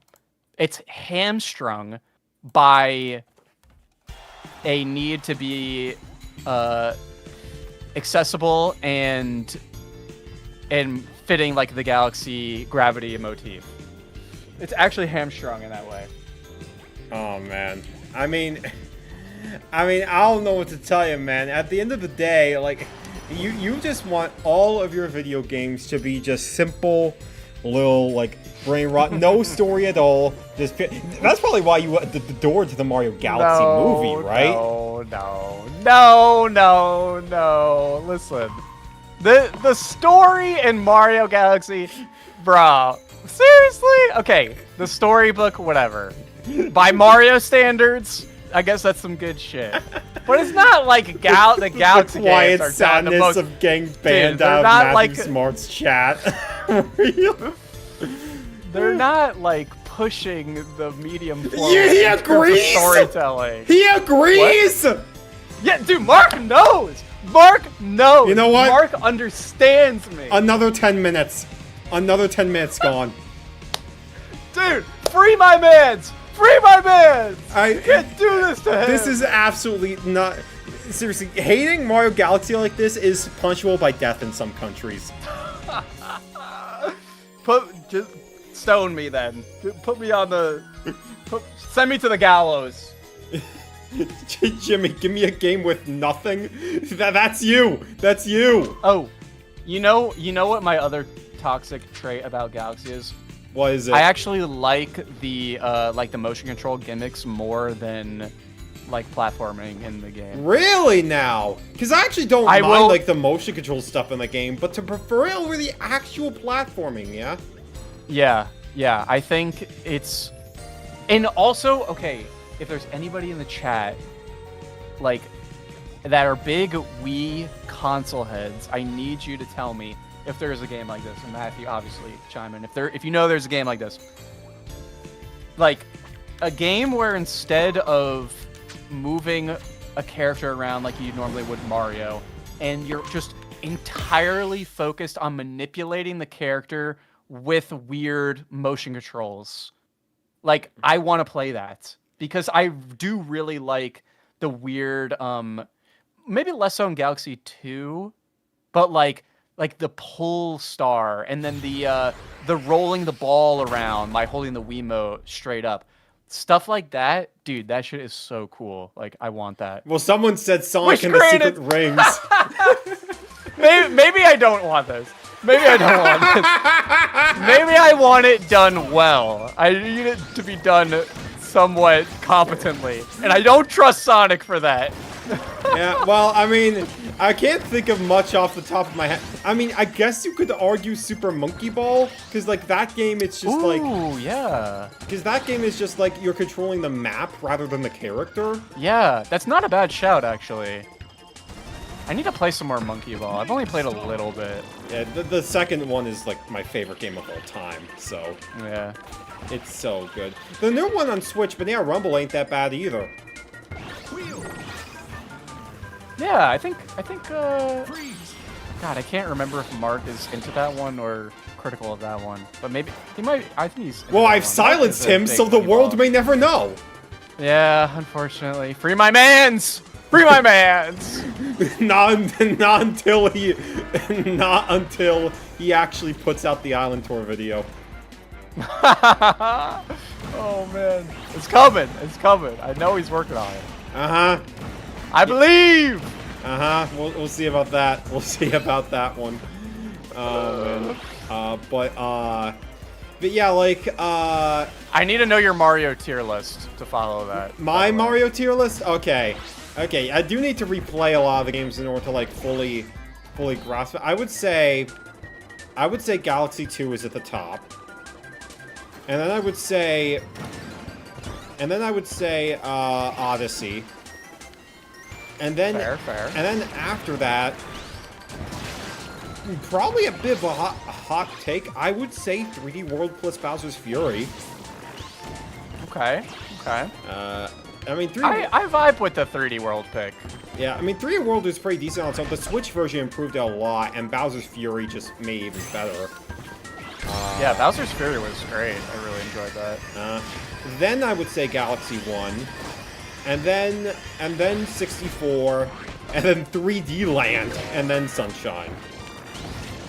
Yeah, I get it. You know, we gotta put the casuals. You gotta put 64 near the bottom. The casuals, yeah? Listen, I've gotten all 120 stars in that game. Listen, you rage baited me. I have to get back. I have to get revenge. It's only right. It's only right. Well, yeah, I know. Yeah, it's supporting. Yeah, you guys keep on creating new ways to celebrate mediocrity. What? Name me a good level in Mario 64 that isn't Whomp's Fortress, or Lethal Lava Land, or Bob on Battlefield, or Snowman's Land. Oh, dude, you just named like, bro, you just named like so many levels. Shifting Sand Land is a good one. Did you said Lava Land? Okay, I'll say, TikTok Clock. TikTok Clock is an incredible level. I think the only like rough level in that game, personally, is Rainbow Ride, and even then, like, there's at least the opportunity to play it like a normal level if you're good enough at the game, which is like, it's not really a criticism or appraisal that holds any ground with most people, but I genuinely love like all the do you say Wet Dry World? Dry World is awesome. Really? No, you mean good levels. You mean the one where you have to constantly change like the level of the water? You don't even have to do that. If you are a skilled Bing Bing Wahoo man. Skill? You're saying skill issue? You're saying skill issue? Skill issue. It's so tedious. It's actually so tedious. Bro, learn to triple jump, wall jump, side flip, wall jump, and you're good. You're good. You don't even have to use. I can do all of that. Are you saying like all at once? Because apparently you're just so golden at the game. Yeah, of course. No, you actually don't even need to use those flipper guys that are like annoying as all hell. Oh, you can actually just with the water at ground level, you can get all the way to the top. Really now? Yeah, but the flipper guys are funny. Remember when I said that Metroid Prime 4 gets worse the more you play it? Oh, 64. 64. I stand on this to my grave. Is the game that just consistently gets better the more that you play it. Well, I'll be the judge of that. Maybe that'll be a future stream. Dude, if you ever want to learn the 16-star route on stream, I got you. I'll be your coach. Yes.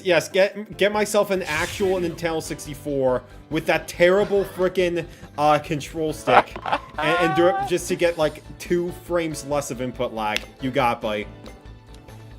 You don't even need that, bro. Just emulate it. Just emulate. Well, I got NSO. I will play with 30 frames of input lag, and you're gonna like it. Yeah, no, don't do NSO. Don't do NSO. It's not gonna. That lag is a deal breaker on NSO. I will find a way to backwards long jump in the 3D All-Stars version, okay? Yeah, I forgot they canned that shit. What were they thinking, man? What were they thinking getting rid of the BLJ, dude? Oh my god. Modern Nintendo's washed. I miss the old Nintendo, man. You're so passionate about that game. So passionate. Any criticism turns you into James Rolfe. Any Oh, that's the goat, man. That's the goat. I gotta stand on business, man. I gotta. Friggin', yeah, next you're gonna tell me, Dr. Jekyll and Mr. Hyde is the worst game ever made. Well, I don't think I will ever play that game, so I can't really have an opinion on that one. For shame. I know what you mean. For shame. For shame. Yeah, but you want to know what you will be playing? Like the mindless chill consumer you are? Star Fox on Switch 2, yeah? Yeah, I will. I ain't got no shame in that, baby. Oh, man. Dude. Listen, man. Star Fox, there's 2 games on the Nintendo 64 that are near perfect. The first one, actually there's 3. Mm-hmm. The first one is Super Mario 64. Uh-huh. Actually, there's 4. Actually, there's 5. Paper Mario and Star Fox 64. Sorry, I'm thinking of more games in my head that are so good on the 64. What happened to my boy Shock? I think he disconnected during the raid. He got 20 seconds of lag. Diabolical. Let's freaking go. I've taken like a champ. Let's go. All right, but yeah. What about yeah, no, I think the game just lagged for them. Unfortunate. All right, but yeah, you go ahead. About to start. Yeah, just trying to get some kills. This is you're playing a single race. What are you talking about? I didn't even know that we had what is it called when you can kill somebody in the race? Yeah, like the HP thing. Yeah. I respect it, honestly. I respect the bloodlust. Yeah. I activate more regular all the regular steams again. But yeah, go on about the perfect N64 Star Fox 64 is one of the best games of all time. Okay. And it's definitely one of the best on the 64. And so, yeah, I think I'm happy with the game being like $50 or whatever if I pre-order it. I haven't done that yet, but I'm probably gonna do that. But yeah, and I don't know. I'm so down bad for the series. I've played every single one of them. I feel like I gotta play this one. So, I played every Star Fox game. Here's what I've learned. What you've learned is series of dog shit. Yes, some series are just, you know, same as it ever was. Same as it ever was. Same as it ever was, yeah. Oh man, yeah. No, I mean, yeah. I mentioned this in my video earlier today. I played the demo. It's good. I mean, it's a remake of a good game from what I played of Star Fox 64, and I played quite a bit of the 3DS version back in the day. There is a really, really freaking satisfying gameplay loop to it. 100%. Just going down the different routes and, like, getting high scores, you know, trying to, like, experiment with, like, what you're doing with all, like, the really cheesy but, like, cool dialogue. It's really freaking great. The problem is it's just Star Fox 64 again. Yeah. And I think, like, for me, the potential behind it is, like... And I guess I could just say this for the 3DS version, but for me personally, the 3DS version is not the most accessible for me to play. Well, yeah, because it's not really available anymore. Yeah, and it's definitely not the most comfortable with the circle pad. I think having a good analog stick is, like, critical to enjoying that game. But yeah, I think there's a good opportunity to just modernize it from a quality of life perspective, performance. You know, because playing games on the 64 nowadays is, like, kind of rough in general. Well, yeah. And I think because that game is so, like, technical and you know, mechanically, maybe people will get on me for saying it's mechanically deep, but there's a precision to it that is rewarded in the gameplay, that having a really smooth performance and having it look really good, I think being on the Switch 2, a rail shooter, to push the graphical fidelity of the console is actually really smart, because it's easy to it's kind of like why horror games look so good all the time, because you don't have to worry about designing, like, a crazy big world or anything like that. It's much more contained, so you can focus more of the production on that linear perspective and all that. So that's I think why I Star think Fox Zero looked like garbage, because every boss was in all range mode. Dude, I actually have never vibed with the criticism that game looked bad, personally. I know it sounds like cope, but I genuinely think that game looks totally fine. I can empathize maybe with the idea of like the series starting to look like very samey by the time that Zero came around, because it kind of just feels like really what 64 would have looked like on the Wii U, whereas this game, it actually just went for a really different art style with the characters and all that. But yeah, no, I always thought Zero looked and ran like really well. It was just the problem was playing it for most people. Yeah, that's the thing. Yeah. And the fact that it was just Star Fox 64 again, which you will buy again a decade later, baby. 10 more years. Yeah. I'm a shill, bro. I'm a shill. I mean, like, again, even I admit, I'm not opposed to getting the remake, because, yeah, the gameplay loop of Star Fox 64 is really freaking satisfying, and I know part of me is thinking, like, it would be the funniest thing in the world to do a stream where all of us go into online multiplayer and we use those VTuber models. Yeah, I still need to check and see if my webcam will work for that, because I'm sure as hell not buying the what now $60 Switch 2 webcam for game chat. We need, catch me outside. yeah, we need a stream of Pigma Gaming. Yes, Pigma Gaming. Like Pigma Gaming in 4K. It has to happen. So disgusting. It's a beautiful sight. It's so good. It's so good. It's so horrible. It wraps around to being amazing. Yeah. You need a super realistically proportioned version of your Animal Crossing model with cheekbones and anime hair. 3, 2, 1, start. Do I turn on my webcam for this guy? I'm locking in on this race. I think I'm already cooked. I think I'm already cooked with it. Yeah, I was kind of cooked. I think I got nine like patches. fourth. I think I got fourth. Yeah, I got fourth. I got third. So I got third. Ah! Okay, buddy.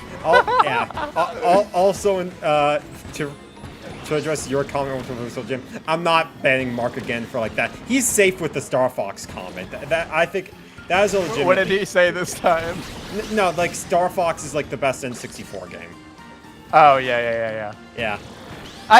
Oh, you know what I was gonna say though? What? It's gonna be. I think for this remake, like, I think this remake is for two audiences. People who have never played the game, Of course. and then two, like the absolute sickos like me. I think if you're like not really that interested in the idea of Star Fox, like, you're probably gonna be disappointed, because paying like full price for a game like this in the modern day, where you can roll the credits in an hour. Like, I don't think that's going to vibe with a lot of people, actually. I think it's going to be very disorienting for people that have grown used to 100-hour games. Like, it's weird, because it's meant to be replayed, like, countless times to get better at. Yeah. And that's just not something that's that common these days. So it's going to be interesting to see how people respond to that. Yeah, it's the same case with a lot of like Sonic games these days, where it's just like, you know, part of the joy is replaying them, but when you're charging them at like full price, the actual go to the N64 is Yoshi's Story. Dude, I love Yoshi's Story. I'm actually working on a video right now that is talking about Yoshi's Story a lot. So Okay, I guess we're teasing the collab now, yeah? I guess we're teasing the collab now. I actually don't mind Yoshi's Story. I actually don't mind Yoshi's Story. It's like, it's not that bad. It's not like amazing by any means, but I think it's better than people give it credit for. I commonly get shit on by my friends for loving Yoshi's Story as much as I do. They haven't taken their joy in whimsy pills. Yeah, exactly. I'm glad we understand each other. For once. It just took getting Yoshi's story to understand each other. Of all the games, also, actually, no, yeah, I'm angry again. No, Mark's just killed me in one shot. Mark's actually just killed me. Oh. And we're gonna blame Mark for that. We're gonna blame Mark's Rec Room for that one. Yeah, 10 more minutes of timeout. 10 more minutes of time. Imagine. No, Mark was actually Mark's the whole time. I can't even see. Okay, He here we made a go. black hole. I don't know if do you fight this guy in the campaign? Yeah, you do fight him in Road Trip, yeah. Okay. It's been a while since I played that, so I must have forgot. But Yeah, and now everyone got to enjoy Slapped their him. riches but me. Absolutely. Okay. Okay, how do I blame Mark for this? Let me see here. Yoshi's story is Okay. an underrated gem. Yoshi's story is A flawed masterpiece. finally the first. Dude, so much love in the chat for Yoshi's story. I'm with my people right now. What the hell? The first Yoshi story video essay to get 10 Yoshillion views. Dude, did I ever tell you Yeah. my first video review, like 12 years ago or 10 years ago or however long it was Yoshi's story? Really now? That was the first video I made. Yeah. Okay. And I deleted it like relatively soon after. I mean, I probably deleted it like a year after. Because you putting weren't it out. willing to admit that you like baby game? No, because it was like embarrassing. It was so cringe. It was so He's cringe. lying to all of you. It's First because video. he's lying to all of you. It's because he doesn't admit he likes baby game. Dude, you have no idea. I am the baby game's strongest soldier. I am Star Fox Zero's strongest soldier. I'm the Wii U strongest soldier. You probably agree. You probably agree with IGN's review of Imagine Party Babies, yeah? I am Imagine Party Baby's strongest soldier by virtue of being the strongest soldier of the baby game. So, yeah, I'm there. I'm there for Imagine Party Babies. I'm there for Yoshi's story. I'm there for Yoshi and the Mysterious Book. Yeah. That's where I'm at. Someone's opened up a garage. Okay, might as well go and see what diabolical creations this guy's made. Giovanni's the second, yeah. What we got? What we got here? The joyous whimsy of Yoshi's story. Yeah, the joy and whimsy. That's a good video essay right there. Okay, let me see what we got. Is this the friggin' spaceship from Kirby's Dream Land? How do you look closer at the machine? You hit A once you go to a machine. Oh, okay. Yeah. Oh, this is Zaz from Sonic Lost World. Yo, Zaz, that's my goat. Wait, let me see this. Yeah, the best Sonic Racing chariot? Lost World's character. Oh my other God! than II, obviously. That's funny. Dude, I'm such a loser. I actually like Sonic Lost World as well. Oh my God, the king of bad takes, yeah. Oh my! I couldn't even finish that game. That controls like see? dog wash. Can't you see why I love the Wii U? I love the Wii U's like worst games. Oh my! I'm legit, man. Mario Party 10 must be the best game in the series to you, yeah? Never played Mario Party 10. Mark can vouch for that, right? He can. Tell me that Mario Party 10 is the best game in the series, so I can ban you again. Mario Party 10 is that's the car one, or is that the Wii? Oh, that's the Wii U He can't one. support Galaxy Slander, but Lost World support. That's my guy. That's my guy. Yo, wait, is this Bert the Bashful, the Turbo Star? I think that's gotta what be it Bert was. the Yeah, Bashful, I yeah? could tell it was based on Yoshi's Island. Yeah. Oh man. Oh, so wait. Maybe the worst can controlling support the 3D Galaxy platformer Slander I've or ever not? played. My goat Shotcat right there. I don't know which is worse, Yeah. that game or Frontiers. Dude, I was speedrunning I was like doing the I was like top 100 in the world on one of those levels in Sonic Lost World. I was doing the time trials. I was that deep. Man, that is.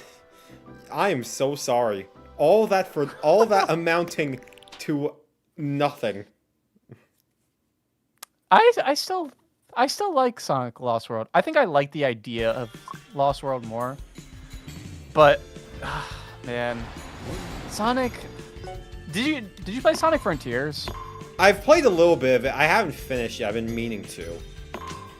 I hate that game. Really I hate now? Sonic Frontiers. Really Yes. now?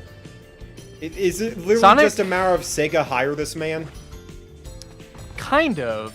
The game is very weirdly ugly to me, but I'll tell you what made me put down Sonic Frontiers. Mario Party 10 is the best Mario Party on the Wii U? Okay, you're off the hook. Fair enough, fair enough. Alright, go on. So I played the first zone of Sonic Frontiers and I was like, okay, this game has some potential. It's not the best thing I've ever played, but I want to see where this goes. I got into the second zone and I was like, okay, I'm starting to get a little tired of this. I hope, we do something else instead of grinding on rails and jumping on bounce pads over and over again and not controlling Sonic. And then I got to the third zone, which is like the volcano zone, and it's just more of that. And it's all 2D in a 3D open zone. And it's forced 2D, and it's the most awkward shit ever. I could not play any more of that game after that. It actually made me so mad. So what you're saying is, oh, the open world philosophy of Nintendo, that is the best game ever made. But when Sega does it... But when Sega does it, they suck ass! They don't do it right! They don't do it right! Dude, in what world is an open world made better by grinding on rails for 90% of the game? Dude, it's too linear. It's too railroaded. Oh man, I can tell you've never played a Tony Hawk game in your entire life. No, dude, no, I've played plenty of Tony Hawk. In fact, one of my favorite games ever is Skate 2 for the Xbox 360 because that game, gives you so much freedom and also has such an interesting control scheme. Like I said, bro, I'm about game feel. I'm about systems. Skate 2 has that in spades. And dude, at least in Tony Hawk, you can fluidly run around the entire map in chain tricks and maneuvers on grind rails and stuff for the entire map. That's genius. Sonic Frontiers is not like that. Sonic Frontiers is you're just gonna run around, go to a mini level that is not even really a level, and you're gonna grind some rails and boost pads, and you're gonna be done with it. And then you're gonna go to the cyberspace levels, which is just Green Hill Zone boost gameplay, but it doesn't even as control as well as generations or colors or any of that, for that matter. It's just a mess, man. It's all over the place. But have you considered that the game? I hate this game. I explode the word box and TLRP freaking destroy me. Okay. Yeah, I hate this game. I'm returning it to GameStop. But yeah. No. But have you considered that the game has hype moments and aura with the giant boss battles?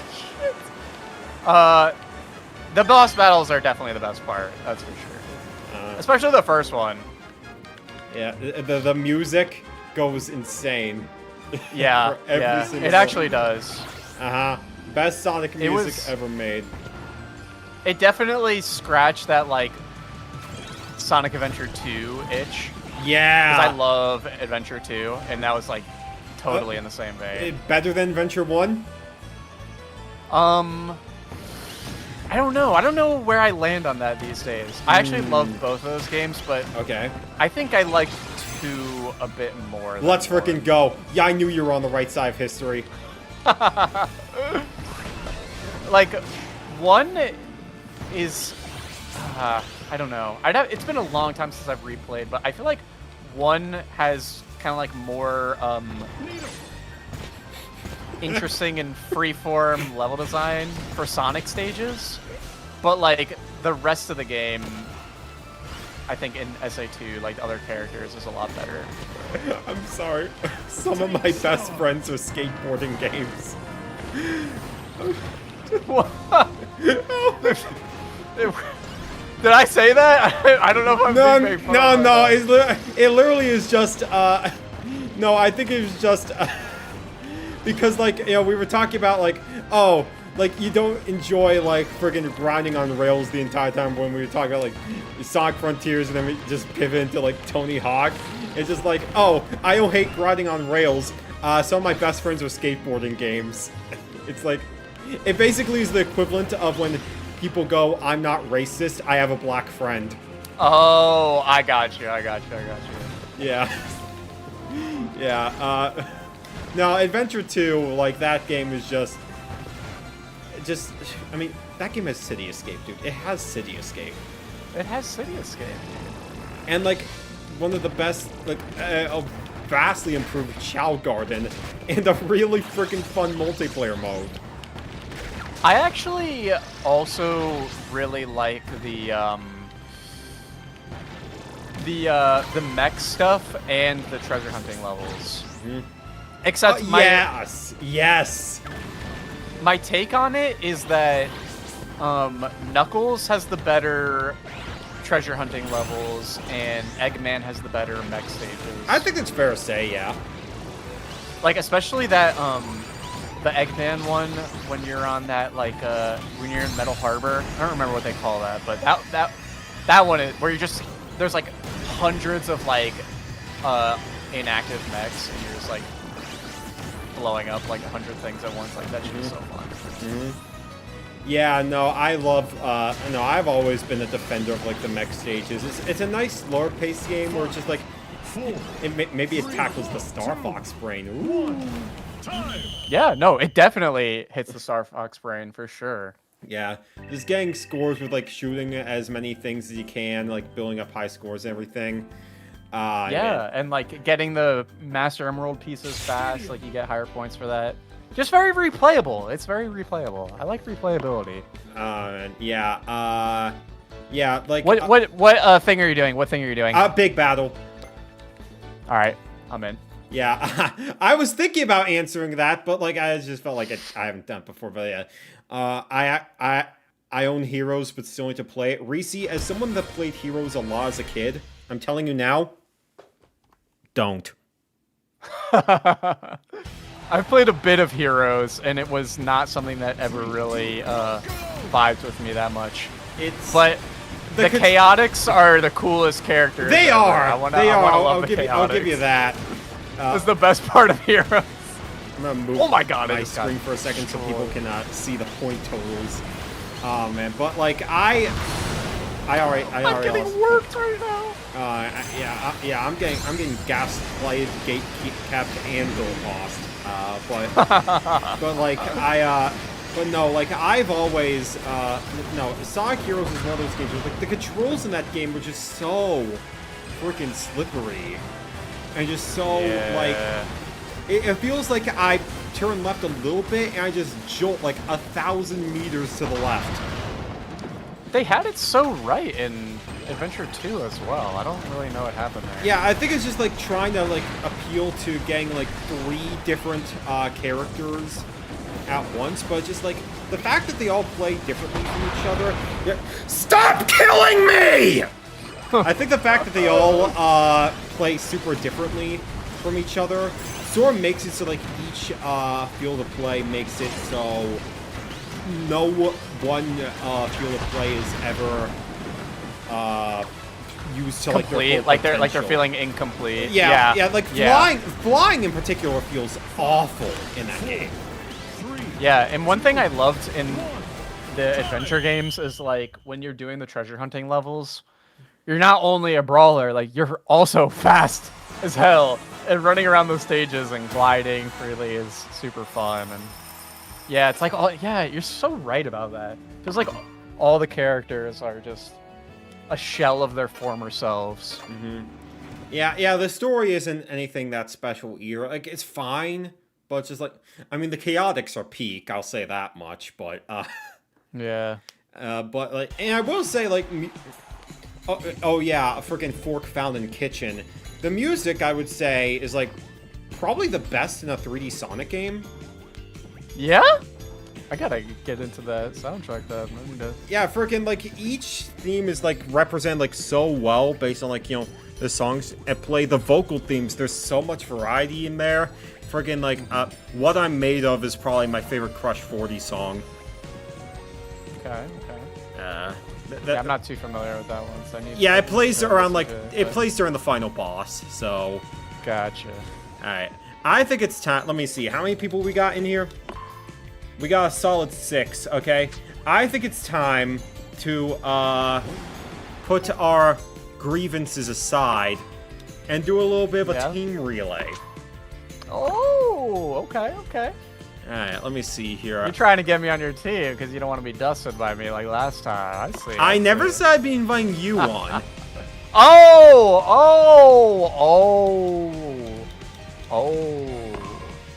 It's like that. Friendship ended with wizawhat. Friendship ended with Matthew. Now Jovanis II is my best friend. Real. Okay. Yeah, we're gonna be doing 3 teams. Oh, dude. Teams of 2. Yeah. I just realized that your profile pic is the stupid. That's a Yoshi Story boss, isn't it? And you made that one of your machines. I didn't even. I that checks it. out. That checks out, actually. Wait, we're actually best friends. Please put us on the same team. Yes, parasocial relationship formed with Steve.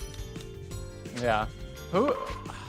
I'm trying to remember who was the guy last time when you called me on stream during the last Air Ride stream. I'm trying to remember who was my teammate.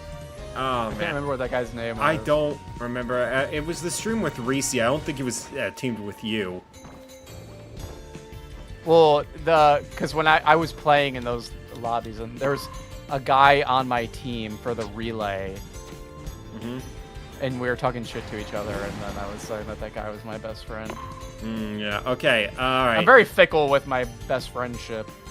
Okay. All right. I'm teamed up with the fellow Animal Crossing guy. All right. I will take the. All right. You're on Giovanni's team. You're on. Let's go. Let's go. Let's go.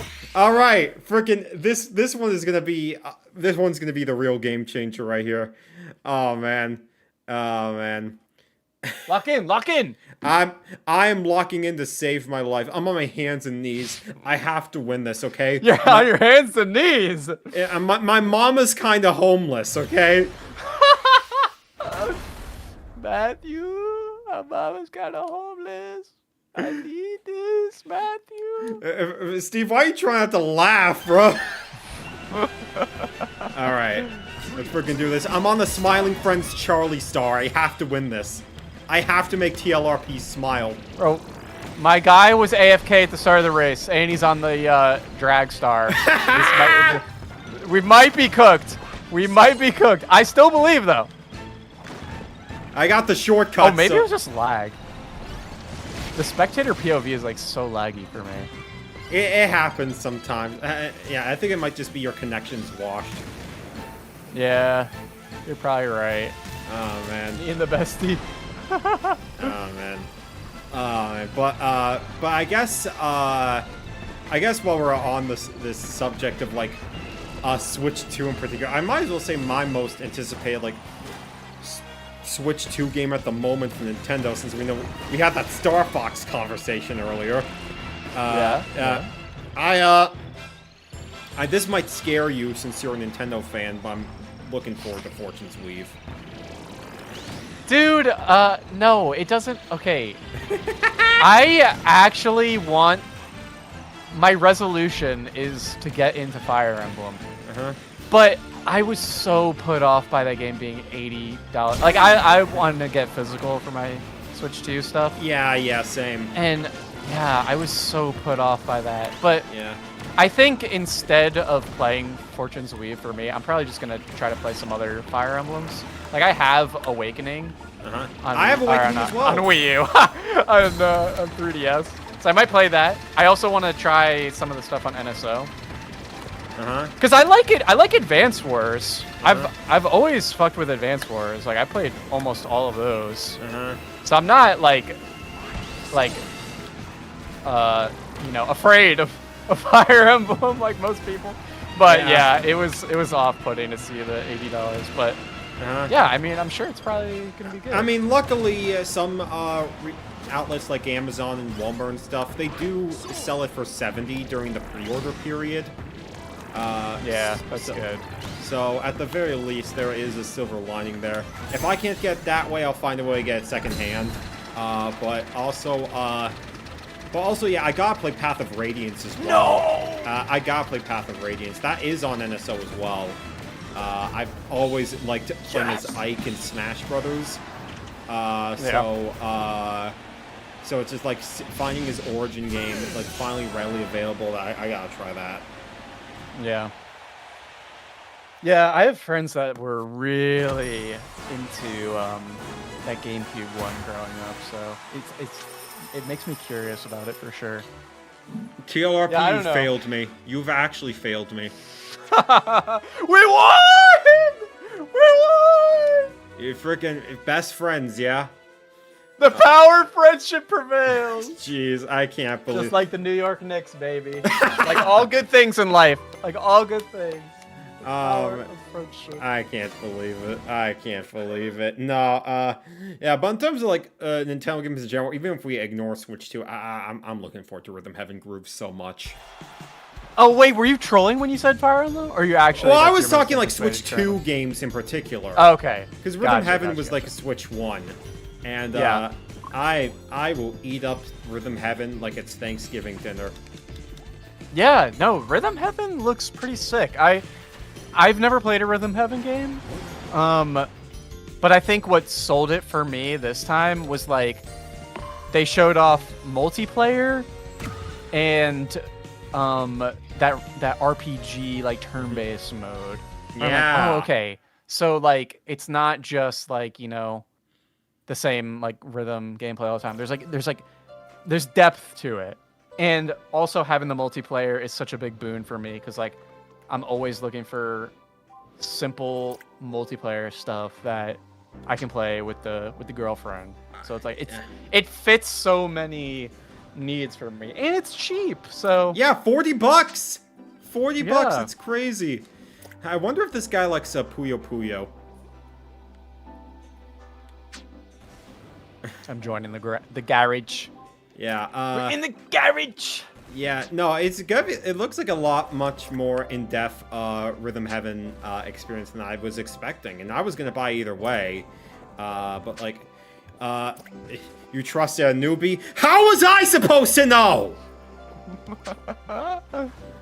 Have you played the other Rhythm Heaven games? I've played Mega Mix. I played Mega Mix on the 3DS, and that game was really good. And I have the DS one as well. I still want to try that out. Nice. Fever is wicked expensive, though. Which one is Fever? That's the Wii one. Okay, yeah. That's like, it's like I've heard people talk 150 something bucks now. Oh my god. Yeah, even before they announced Groove, it was around that price tag. That's unfortunate. Maybe one day, you know, we'll get Wii on NSO. That would be sick. I don't know how feasible that is, but they'll probably find a way to make it work. Yeah, they've already ported a lot of like Wii games. I feel like they can find a way. All right. Let me see how much people are in here now. Let me see. It's still 7. Okay. I want. It's Jason. It's Jason. That's my guy. That's my guy from the last stream. Jason 2. There we go. He's back. Back and better than ever. All right. All right. We're so back. We're so back. All right. We're going back into the. Actually, you know what? No, I'm in the mood for a top ride. Actually. Oh, okay. Let's do a top ride. Yeah, I haven't done this much online. The more I play Top Ride, the better it does get for me. Yeah. Because I'm just like, I was like, do I really like how they changed it? But and honestly, I kind of do. I kind of do. Just because like it feels like there's actually more depth to this than there ever was in the GameCube one. Yeah, I did like having everything kind of. I kind of liked the condensed nature of the maps in the original because you could like see everything on screen at once, and I guess you can still do that in this one by zooming out. But yeah, but it makes it much harder to see. Yeah, for sure. Yeah, but yeah, like that was part of my initial disappointment in the sense that not that it looked bad by any means, just it wasn't a lot of charm in the soul. But no, in hindsight, yeah, this is a pretty solid. I should probably change my machine. I've been sticking with the Warp Star for way too long. Wait, yeah, I want to change mine too. I keep forgetting to change mine. Yeah. Oh wait, hold on. Yeah. How do I? Yeah, I'm good with the free control. I'll be free control. I'm gonna just use the Wagon Star. Actually, no. This is Matthew's GameCube we're talking about. The GameCube Wagon Star. I'm gonna do Vampire, I think. Okay. Yeah, I don't think I've used I don't know if that it's gonna be good here, but we'll give it a shot. Uh-huh. I like it in City Trial. Mm-hmm. Yeah, because it's genuinely good for, like, attacking people. I don't know how often you're really... Well, since you're also condensed, you could attack people quite often here. Better than Air Ride in that regard. It might work.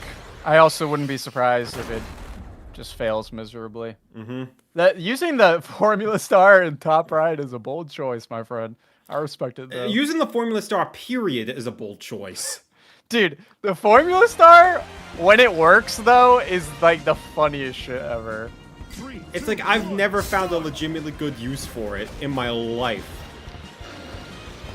Yeah. I don't think I've ever ridden it before in City Trial or anything. Unless I change the same settings, which I never have, to specifically just do drag races.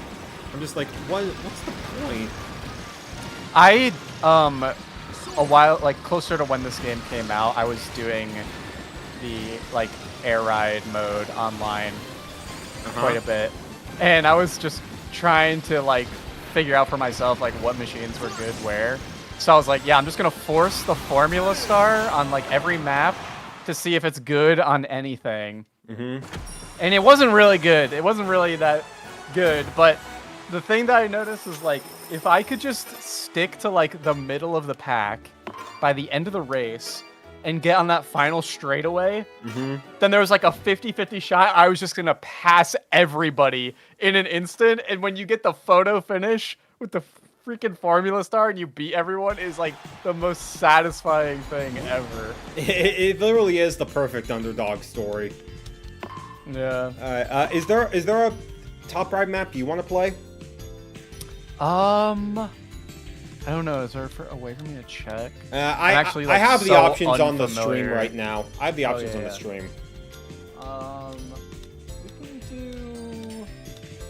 Which one did we just do? We did the first one, Flower. Okay, let's do the mountain one. Oh, this one's good. This one's good. A lot of them are giving, basically just inspired by the themes within the actual Air Ride mode. I'm gonna go ahead and turn up the number of laps quite a bit, because otherwise these matches are gonna be like really friggin' short. Yeah. Yeah, I'll turn this one up to 10. Yeah. We'll do a couple of these, maybe 1 or 2 more city trials, and then I think we'll call it. Sounds good. Alright, get all your butts in here, alright? Oh, I should probably... given this is the map we're going on, I'm gonna change to the Winged Star, just because I have the frickin' terminal montage, frickin' Kirby with the Bible as the Winged Star. Oh, that's great. So, what other, like, gaming-related things have you been up to recently? Not too much lately. I mean, I watched all the Summer Game Fest stuff. Yeah. I thought the state of play was, like, kind of on par. I'm more of like a Nintendo and like Steam gamer Yeah, for the same. most part. So like, I mean, I live with my brother. He has a PlayStation 5 Pro, so I can play PlayStation if I want. I He just spent like choose not to, like $900 on 90% that of the time. thing. Yeah. No, it was before the price increase. He was like day one PS5 Pro. Crazy. Like, The he's first dedicated. console to have no extra benefits. Yeah, I personally would not have done it, but you know, regardless, I can play. Not a PlayStation if I single want to. frame drop on Spider-Man 2 allowed. Yeah, yeah. So I thought the state of play was like pretty par for the course from what I expect from them. It's never really something that gets me super excited, but it's not something I have high expectations for, so it's whatever. The SGF stream I thought was like fine. I can't really think of anything that really jumped out at me at the moment. And then it pains me to say this, but the Xbox show was good. Yeah. And I have a big soft spot for the original Xbox Yeah. and the 360. Yeah, same. And like, there's such good stuff, and there's such good IP on Xbox, and like the thing I realized like soon after that showcase is like these are all games that we saw last time that didn't come out in the calendar year from the last show, and so I never like want to get my hopes up for Xbox, and I've kind of just resigned myself to the idea of not really playing those games. One, because there's a good chance they may never come out. In more ways than one, because you know, we just got the news yesterday that, you know, it is the craziest thing in the world to me that Microsoft is like, yeah, we're gonna show Ninja Theory's new game, the new Hellblade game, and in a week's time, like, we might shut them down completely. It is the most absurd thing I've ever seen play out. It literally, that literally is just typical Microsoft at this point. It's like how freaking Hi-Fi Rush got nominated for Game of the Year at the Game Awards. Yeah! And then Tango Gameworks, you know, luckily they got bought out by someone else, thankfully, and they kept their rights. Not everyone's gonna be that lucky, man. It's tragic. Freaking, I've learned my lesson to never get excited about what this company is doing. It sucks. it really does. Like, I mean, like, I'm not beating the, like, Nintendo Sword. Oh god, I just pulled a DSP right there and I went in reverse. I'm gonna lose. No, I was gonna be like, I'm not gonna beat the Nintendo soy boy allegations when I say this, but like, I mean, like, at the very least, we can argue about like Nintendo's policies all they want. At the very least, they don't shut down studios for no reason because numbers don't go up. Yeah, at least they are, you know, taking care of their people at the very least. God. Yeah. It's like, yeah, like let me put it this way: if a company like Ubisoft owned Xenoblade, there would never be another Xenoblade game again. Like, True. It's like Ubisoft is the type of company where it's just like, we need our game to sell like 20 million copies and an extensive season pass and battle pass and make sure that, you know, everything is made with AI to make our jobs easier and freaking like crunch our devs to like insane degrees and like freaking give pre-order bonuses, blah blah blah, like all that in between. Whereas someone like Nintendo will go like, we just want our game to sell like 1 to 3 million copies and be like, this is good enough for us. And then eventually you might see another game. Yeah, it's much healthier. You know, with that new Rayman game, Ubisoft's doing the thing where they're like, yeah, you gotta buy this if you want more Rayman. I haven't heard that part. That wouldn't surprise me at all. I have heard that. Yeah. I'm surprised I didn't take last with that blunder I had in the middle. And my boy Shaka took last, unfortunate. Let's go! Yeah, you took first, let's freaking go. Rick... Vampire Star, actually not a bad choice for this. Rick Gaming might actually be back. Rick Gaming is so back. You got 5th? I got 5th! What are you talking about? But You got sixth, brother. yeah, but like TLRP, you got sixth, yeah, brother. it's a shame because there are legitimately cool announcements at these events. Like, you know, obviously Spiral coming back is a huge deal. Oh, yeah, that was really cool. Like At least that's being developed by... I think that team, that Toys for Bob team, like, separated from Microsoft, if I'm not mistaken. So that's yeah. I think it was more so they want to maintain their relationship, but they don't want to be, like, stuck in the fear of getting shut down, and also just avoiding being stuck making Call of Duty games forever. Yeah, that's how it should have been, man. That's how it should have been. I will eat crow and say that, like, when Microsoft started acquiring studios, like when they acquired Activision Blizzard, my first selfish thought was like, oh, this is going to be good for the Blizzard games that I like, which would include Overwatch, because, you know, we just got through a period of like God, Activision was just absolutely cooked from every angle. It was looking so bad. Yeah. And I thought, oh, maybe, you know, Microsoft is a huge company. Maybe they can actually, like, steer the ship in the right direction. God, that was the most naive thing in the entire world. Like, I'm never going to make that mistake again, because holy shit, they have just fumbled at every conceivable corner, man. Yeah, the only benefit of Activision being bought out by Microsoft was making sure that the power that be was no longer the head of the company anymore. That was the only benefit, which everyone deserves to feel safe in the workplace. No duh, obviously. Yeah, as far as the actual output of, like, what happened with the games and everything, and just, like, how company morale in terms of, like, crunch layouts, it just sort of is typical for the industry, sadly.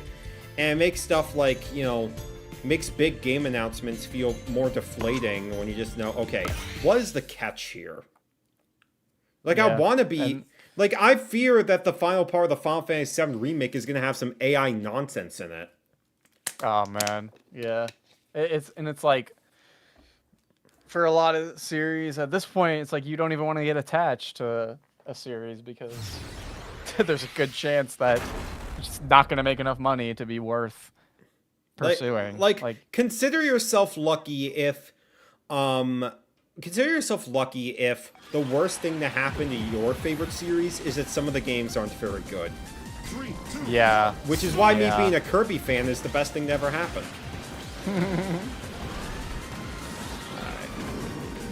Kirby fans, they be eating good. Yeah, me and Animal Crossing are just like, it's like bread and butter.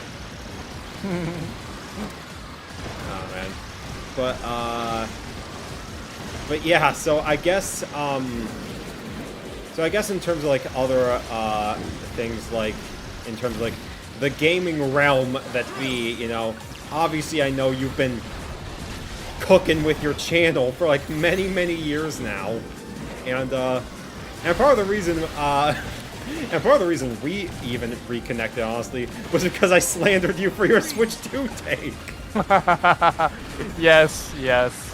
That I think that makes for a funny and you know, a story with a happy ending. Yeah, which is cool. Yeah, in hindsight, yeah, it really is that slippery slope that you gotta be very careful when you're talking about like new stuff.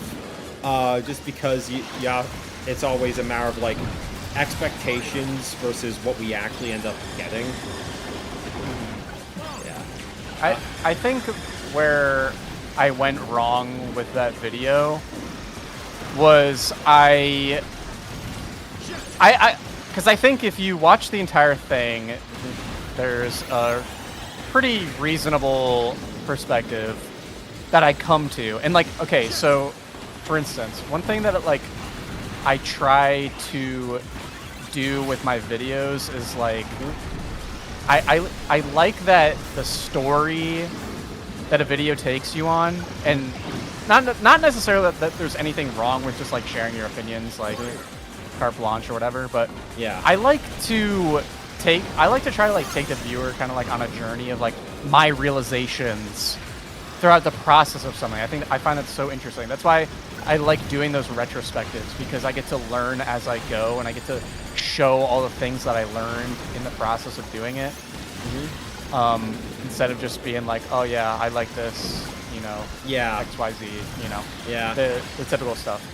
Yeah. And so that was my approach for that video, where, you know, I wanted to speak to the people that liked my previous video where I kind of was very snarky about the Switch and all that, and I wanted to with your best revise friend, my take. Yeah, with your best friend Awada. Yeah. Yeah, with my best friend, my hero. Yeah, I mean, you guys went golfing on Wednesdays, right? I wish, dude. I wish that'd be hype. I'm trying to get into golf, so that would be perfect. Perfect. But yeah, Mario Golf's collab stream when?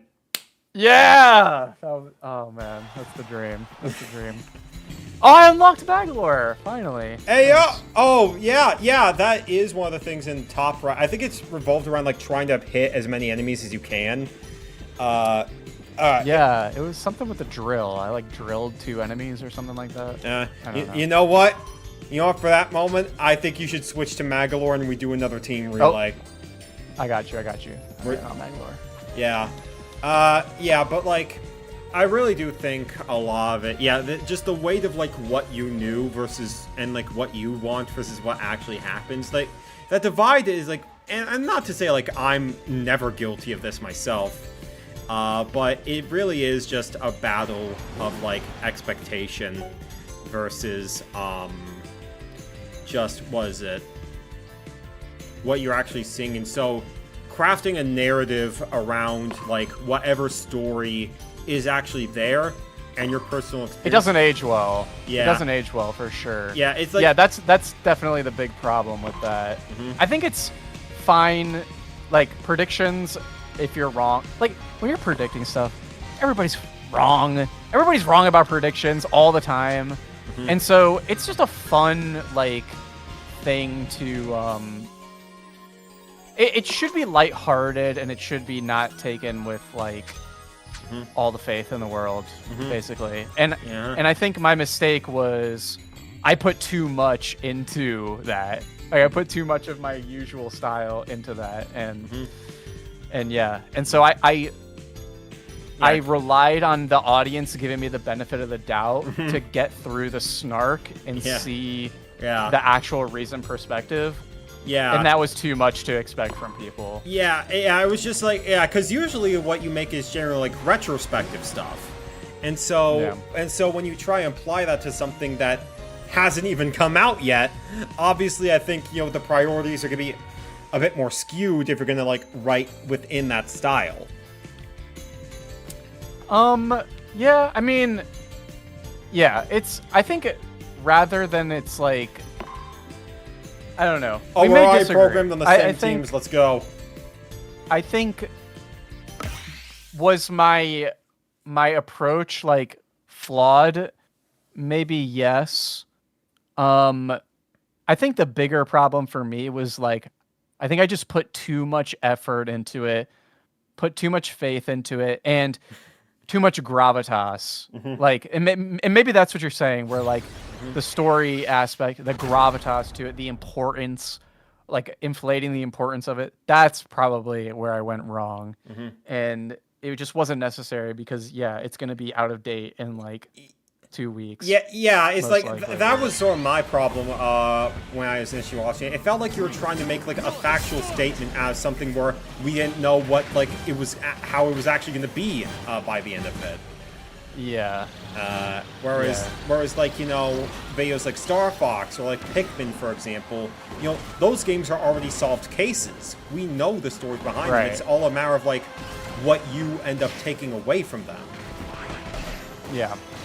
I personally, I will agree to disagree with you in that I don't, and I mean, maybe my failing is that, you know, that wasn't my intention to make it appear like a solved case or whatever. In my head, I was kind of thinking that I was just positing a potential theory of how things could go with too much gravitas to it. But that wasn't my intention at all. To like come off in a way where I was like above other people's opinions or anything. If that's how it came across, that was not my intention at all. In fact, it was the complete opposite. It was I felt it was my opportunity to be like, yeah, like I just have a stupid opinion and I'm open.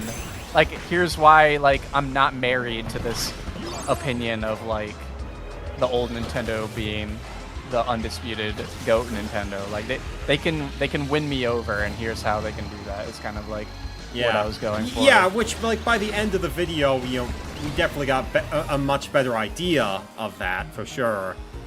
It's just that I feel like that is just sort of the thing where, in terms of a lot of essays where you do have that, like, a happy ending to it, I feel like, in general, it's better to start off a video talking about, like, giving, like, the benefit of the doubt, and then you get to, like, your concerns initially, so that doesn't seem like, oh, you're just starting off on the wrong foot. Yeah, no, yeah, that makes a ton of sense, and I think that's probably why my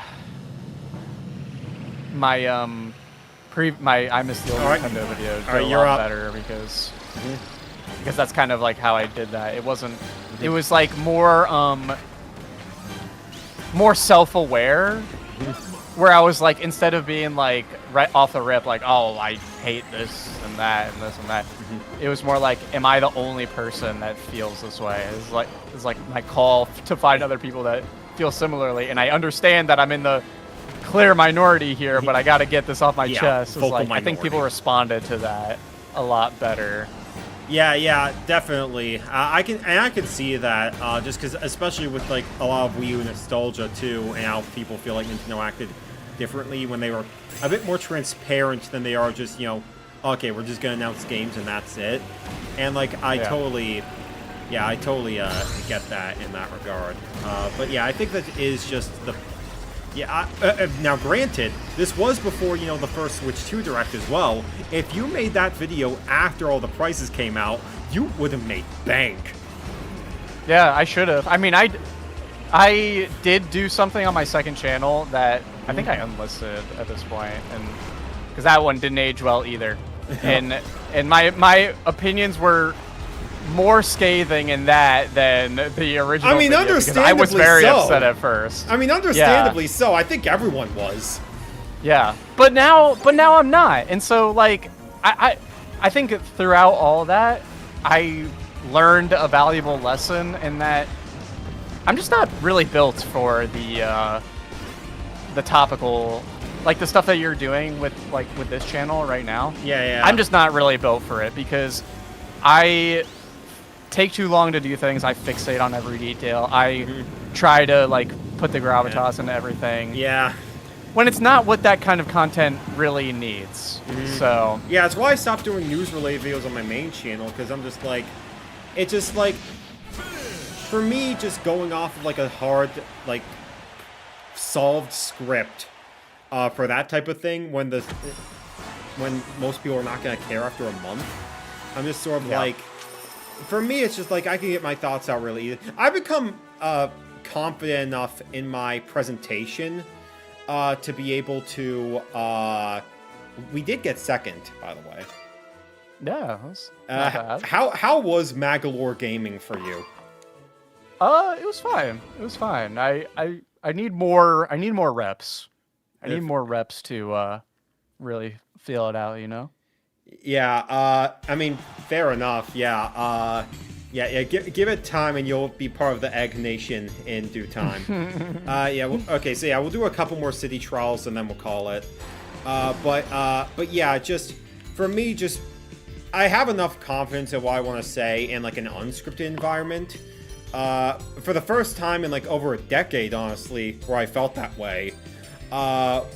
Just because, like, especially doing it on this channel, where it's like there's much less of a risk in me, because like I always try and make stuff I'm most proud of on my main channel, and so being able to have like this secondary thing where I can make it more free flowing and, you know, have it not burn out my creative mind is really, really helpful. It's something like, and really boosts my confidence levels in being able to just talk without needing to write down everything that I say. Which for you, obviously, I know you're a very, very passionate writer. Yeah, no, 100%. Like, in fact, I was gonna ask you if you scripted anything for this channel because I think you're doing really good, and even more so knowing that all of it is unscripted. Like, that's really impressive to me. Like, because I struggle heavily with the idea of doing unscripted stuff. Yeah, at the most, I'll write a few notes down, and that's about it.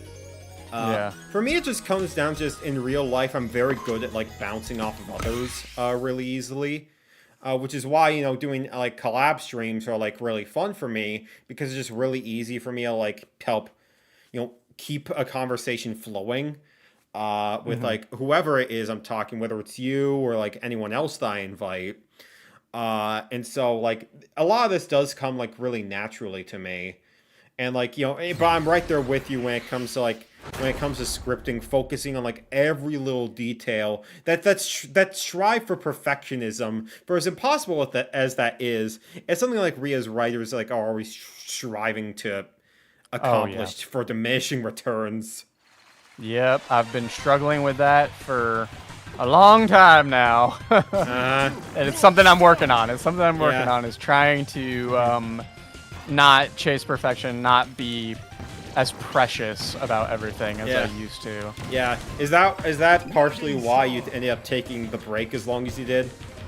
Yes, 100%. I had to I think I had to deal with some life stuff along with that, and yeah, I needed the break. I needed to completely like mentally realign, because what I was doing for some of these videos was just like not sustainable from like a metrics standpoint and a health standpoint. Like when I was doing the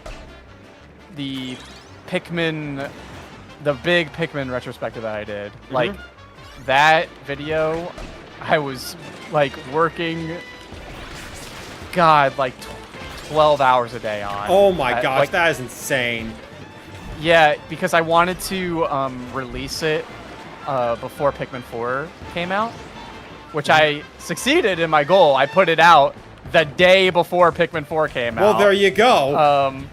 And it paid off because, you know, that video is one of the most popular videos on my channel, but it's just not something that, like, I was treating myself horribly trying to get that done. Yeah, it was like I was in a prison. It was terrible. Yeah, I think that is sort of like, especially when you're doing like, especially when it's like your career too, or like I mean, granted, I don't know if you did this like full time when you were like doing it more regularly. I was trying, and now I'm not, and that tells the whole story, because it's like I tried and it was too much. With that mindset, the mindsets were incompatible. Yeah, and I've worked very, very long on projects like that before, especially when I was doing like YouTube poops regularly. Yeah. Yeah, whether it be for collabs or for like my own enjoyment, but like, but yeah, like yeah, for me, that I think that is just part of the problem, when it's just like when you're making YouTube videos at like the high quality that they are, especially if you're someone that like ends up like doubting like a lot of what you say, is like, oh, is this going to be good enough, or like, you know, am I saying like the right thing in the right way and everything, which like obviously with your videos being much more, I'm not gonna say like a super duper like serious everything. I mean, obviously there's gonna be some levity there, but generally more serious than the videos that I tend to make. Yeah, for sure, 100%. Yeah, where it's just like you're focusing much more on like a lot more like the emotional aspects, you know, lots more of like perspective and everything, and what like, you know, a game like really means to you in the moment. Whereas on my end, it's more so like I'm trying to make the viewer laugh a little bit more. Yeah, 100%. Yeah, it's which is much easier said than done when freaking 10% of the comments are just calling you a Scott the Woz clone. Yeah. Yeah, it's I've been trying to add more levity to my stuff, but my natural inclination is to just not do that. And I don't envy the people that try really hard and are just like, you know, the audience reception can oftentimes be like, I don't know, maybe like disproportionate to like the amount of effort you put into things. Like Yeah, that is something you will learn really quickly. Algorithms and audiences do not care about like the quality of a work as much as it is clickable. Yeah. And especially when you're doing comedic stuff. I found that, you know, that Switch 2 video, like, I've rustled some feathers, but that one was the first time where I really felt like, holy shit, like, I actually just missed the mark on this audience, and it's like more people like shitting on me than you know, enjoying the thing that I made. Yeah, and I had many other videos under my belt, and I think like I never got the kind of negative reception from any of those that I did with the more topical stuff, and I think the audiences are just different. Yeah, it's just your entire audience turned on you, and as punishment, you're now playing Air Riders with me. Yeah. And so so for the viewers, they may not know. So I made this video that rustled some feathers. Yeah. And Matthew commented on my video, and I made a conscious choice after reading some of the comments. I was like, I'm not responding to these because I don't think they're taking my thing.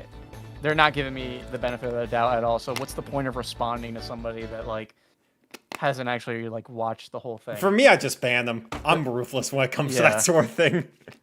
Yeah, I'm usually just like leave it as it is and try to ignore it as much as possible, because usually there's enough people where they can be buried and it doesn't like affect the narrative of the reception too much. But for this one, that was not really the case, and so I was like, yeah, I'm just not gonna respond, but I'm not gonna like delete stuff. It's kind of whatever.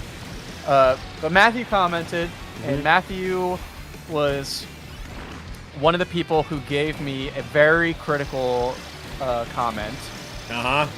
But he was like, we hadn't spoken in a long time. Yeah, because like we had known each other since like what, 2014, 2015. Yeah, but never actually talked on the level of this. Yeah, because I used to stream a lot more, and you know, I remember you being in my streams quite a bit, and it was always a good time. And now look how the tables have turned, the turntables. Now I'm in your stream. Yes, I have become what you destroyed for yourself. Yeah. So Matthew left me this long comment, and I was like, oh, man, Matthew really didn't like this video. And I know this guy is being genuine and is like a good guy, so I'm like, oh, man. Oh, man. And it hurt. It kind of hurt my feelings. It hurt my feelings a little bit, and I was like, man. So I was like, all right, I'm going the to... most successful Chud Dunk in history. Yeah, so I was like, okay, I'm not going to respond to anybody. I'm going to respond to this one comment, and I'm going to pin it. So if anybody has a problem with me, they can read this exchange and we pinned it we pinned it after like we had like, you know, we squashed the beef. Yeah. So we came the situation to was a crazy. Mutual understanding. The situation was crazy. We came to a mutual understanding, and then I pinned it, and I was like, that was like all my good, closure. Giovanni's. Your best friend Wizzo will miss you. Yeah, I will miss you, Giovanni's. GG's. Amazing profile pic. Of course. But yeah. So yeah, and that's kind of like why we're here now, because, you know, we vibed after that. Yeah. It was a good thing in the end. So at least one good thing came from that video, all things considered. Yeah, 100%. Yeah, no, you've always... I knew you were being sincere in the video, and that's why you just like, you know... Because you're always genuinely very sincere in whatever it is you're writing, so it's not like... So this wasn't... It wasn't like a successful rage bait or anything. No, yeah. It was like we had a big disagreement, but I could totally see where you were coming from. And then the more we talked about it, the more we came to like more of a mutual understanding on things. Yeah. which is good. Yeah. All right. Whoever's not in the game, get in here. Okay. We're not waiting on you. Okay. Here we go. Perfect. Yeah. The yelling worked in telepathy. Yeah. Actually, It always works. Actually, like the funny thing is, part of the reason why I even found out about that video was because in another Discord server I was in, and someone linked to that video. Oh no. And of all people, it was actually ironic because of the guy I had on stream a few while ago. It was linked in the Sir Musty server. Oh my god, really? It was, of course yeah. It was. Of course it was. It was, yeah. I'm sure that community was very kind to me. And Yeah, yeah. Okay. I mean, to be fair, I mean, they did. When they watched the video, like they turned around when they realized the happy ending on display. Did they? Oh, okay. Yeah, it was. Yeah. Yeah, but yeah, it was very. Yeah, so it was kind of ironic in that regard, but the link it's He reacted to it? It never got uploaded on the side. Oh my god. Yeah. I'm glad that I didn't see it, honestly. I hate watching people react to my own shit, so I Yeah. will gladly just leave it in the graveyard. Yeah. I do not need to see that. If it makes you feel any better, he was happy about how the video turned out by the end. Yeah. Yeah. But yeah, so that's the 6 degrees of separation. Yeah. But either way, since I think this will be like the last match, anything else you want to talk about? Not really. I mean, I don't really have anything else on my mind. Really, no. Nothing about like how many hours you put into Air Riders or anything, and why it's probably more than me. It's probably not more than you. I honestly, I kind of wish I've been playing it more, but I have about like I 50 hours. Oh no, yeah, I'm probably at like 20 or 30 if I had to guess. I was playing it a bunch at launch and then kind of put it down, and like I think I tried to. I don't know. It's like not something that. It's kind of. No, it's not like F099. Okay, I've tried to play more recently, and I was like trying to do air rides online, and like it was taking like forever to find a match. Like I don't know if the community, like with randos, I don't know if the community's like not doing that well, but it was really hard to get a good match going. So Yeah, it kinda yeah. made me sad. And Yeah, I can't believe Nintendo Land was right. Kirby Air Riders is a dead game. No one cares about it. Yeah, I mean, maybe my mistake was like, I don't know, maybe in City Trial there's like far more people playing, and I didn't really do City Trials that day because I was in the mood for just racing. But yeah, I don't know. So I've been playing other stuff. I haven't really been putting that many raw hours into gaming as a whole as of late. So Yeah. You know what, actually, you keep mentioning F099. Screw it, why not after this match I could boot up F099, we could do a couple of matches online with viewers. well, the problem is I don't know that you can do. Can you do? You can! Yeah! You just have can? to, yeah, you just have to send like a little code to people each time, which Oh. is annoying, but... Okay, yeah, you're right. So you can do that, but I don't think you can like queue into full games online with friends. That was the thing that upset me about. Yeah, I mean, you F099. can. I mean, at the very least, you could just make a room with people and then just send the code privately. Yeah. Yeah. But then you can't. Then you have to find people to fill the room, right? Yeah, I mean, we got a few people that might be. Which is good for this. It's fantastic for this scenario. But like, if I wanted to play with like one other friend, then it's like we're just like racing against each other. In F099, it's like kind of not the point of it, but Yeah, we could definitely. you gotta do what you gotta do. Yeah, we could definitely try. Also, matchmaking. Is matchmaking region locked in this game? In this game? Or in F-Zero 99. That's what Shawcat's saying in the chat. Yeah. I mean, it could be either game. Because if that's real, that's diabolical. That's great. Yeah, that's just... I mean, I guess it depends on the severity of the region locking. Like, I mean, maybe you don't want to be playing with people, like, on the other side of the world for ping issues, but, like, I don't know. I feel like for this game, you, like... And really for F-Zero 99, it doesn't matter. You need as many players as possible to get the intended experience. Oh man, I got another achievement. Touch the underside of the garden. I didn't even... In the sky? I didn't even know you could do that. Oh, that's funny. Oh, that's remind me of that clip where you freaking got to like the entirely separate island in the sky, and then you just miss it by a hair. Yeah, dude, that happens all the time! Really? Like, I Yes, think I've only missed it like once or twice. It happened to me when I was playing the other day with my friends, dude. It was so devastating. I did actually get onto it and built the Dragoon, though, which was sick. Oh, man. And I lost my... I have 10 seconds left to find a vehicle. Please, please, give me! Ah, you son of a... Thank God. I just fell off the map. I just fell off the map. Okay, I stayed on my machine. Okay, thank God. Thank God I just got on the Shadow Star last second. I'm gonna lose this next one. I'm gonna lose this next one. You can toggle from regional to worldwide matchmaking in Air Riders. Okay. Alright. I'm gonna do gourmet race to save my... Actually, no, okay. Skydive would probably be better. Oh, you picked right. gourmet? I'm trying to stream snipe you. Okay.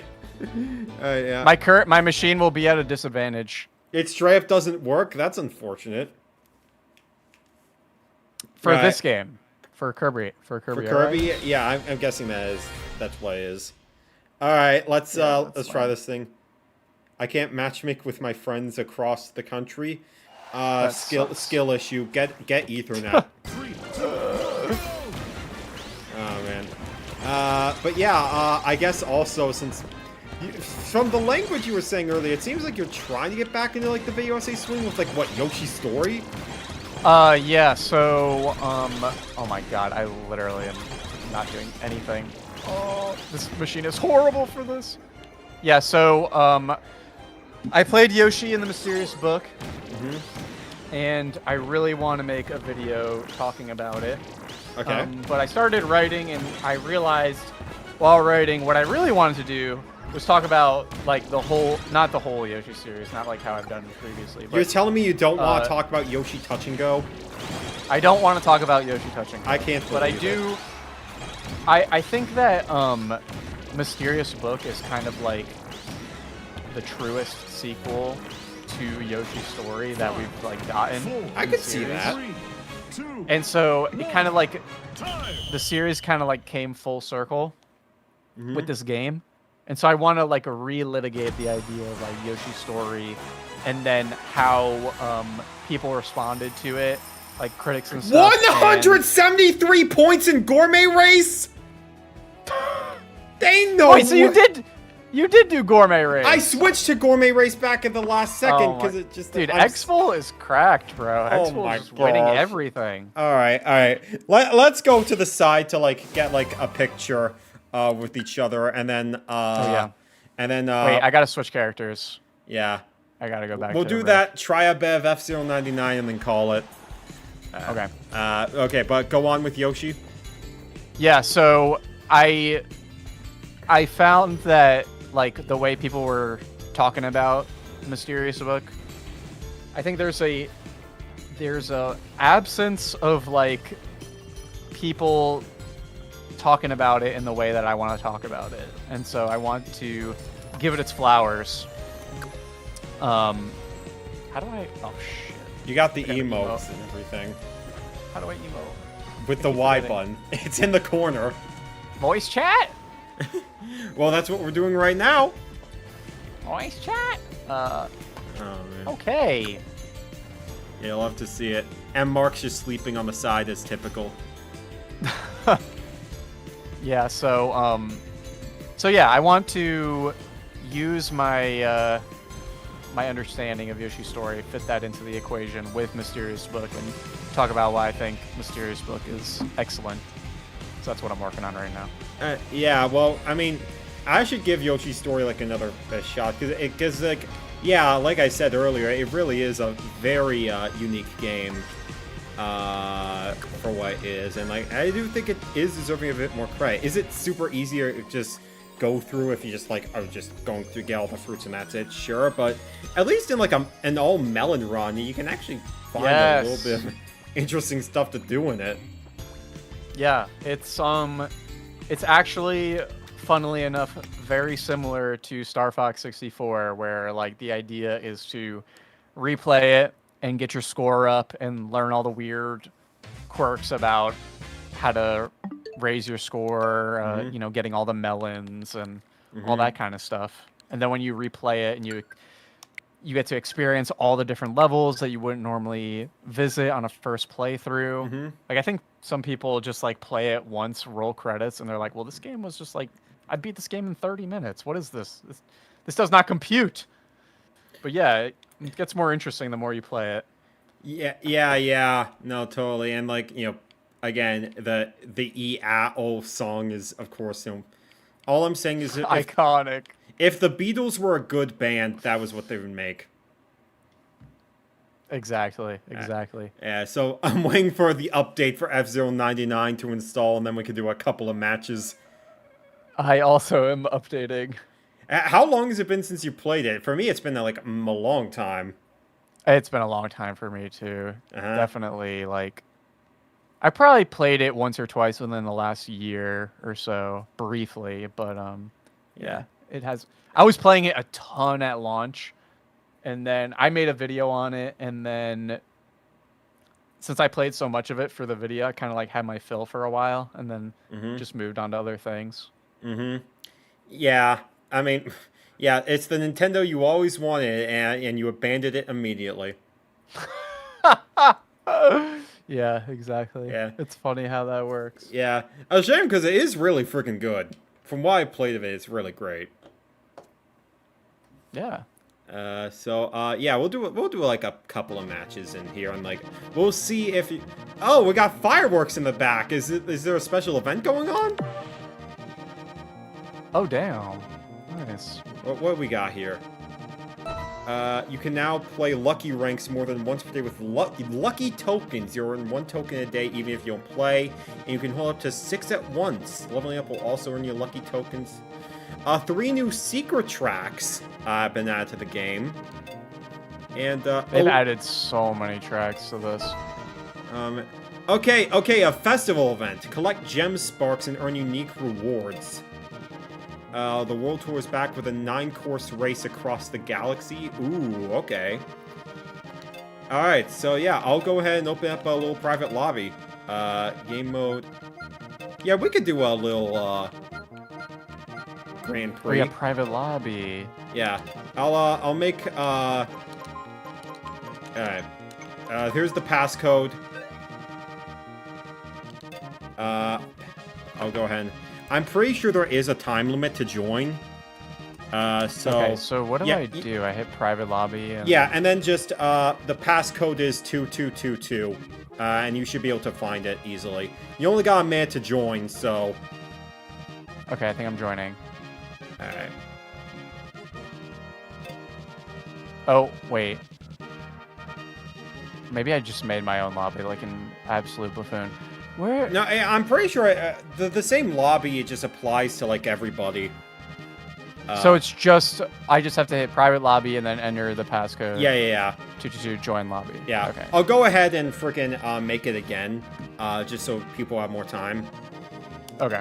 Alright, See, because I joined this and then maybe, did you already cancel it? I already canceled it, okay. So yeah. You see, 2222 is the number. And for those who are like, oh, I don't know if I can get this game, it's free for NSO members, so you can download it easily.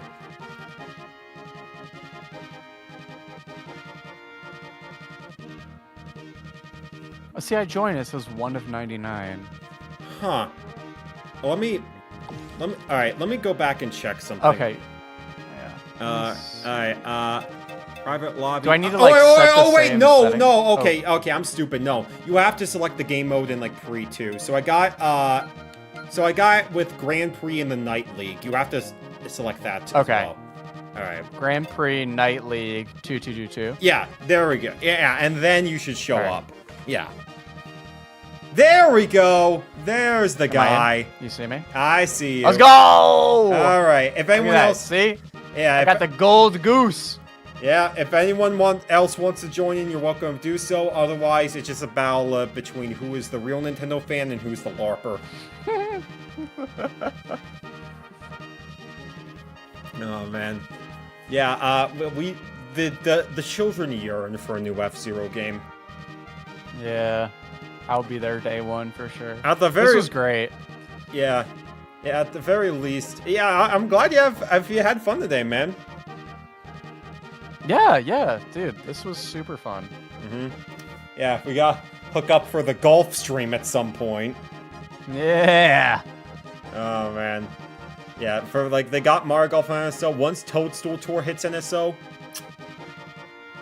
we're so back. Which one is Toads? Is that the GameCube one? Yeah, Okay. I've actually only played the Switch one I am for so Mario Golf. I am so sorry.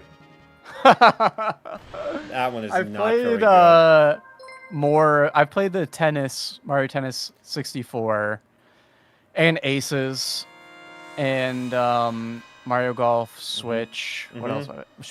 I'm a big Mario Strikers guy. Oh, Strikers for GameCube. Yeah. And Strikers Charged. That's some good shit. All right, let's see if I can remember how to play this game. yeah. I'm just trying to make sure. Like, okay, I already got everything down pat. Yeah. How was the Switch version of Mario Strikers? I didn't play that one actually because Good. everyone told me it was terrible, so I just didn't. I bother. played the demo of it, and it was basically the entire game. Yeah, that's a shame. I kind of honestly fall into the. I'm like in the Mario sports hater camp. Oh man, that bad? Yeah. For these days, I mean, I don't know.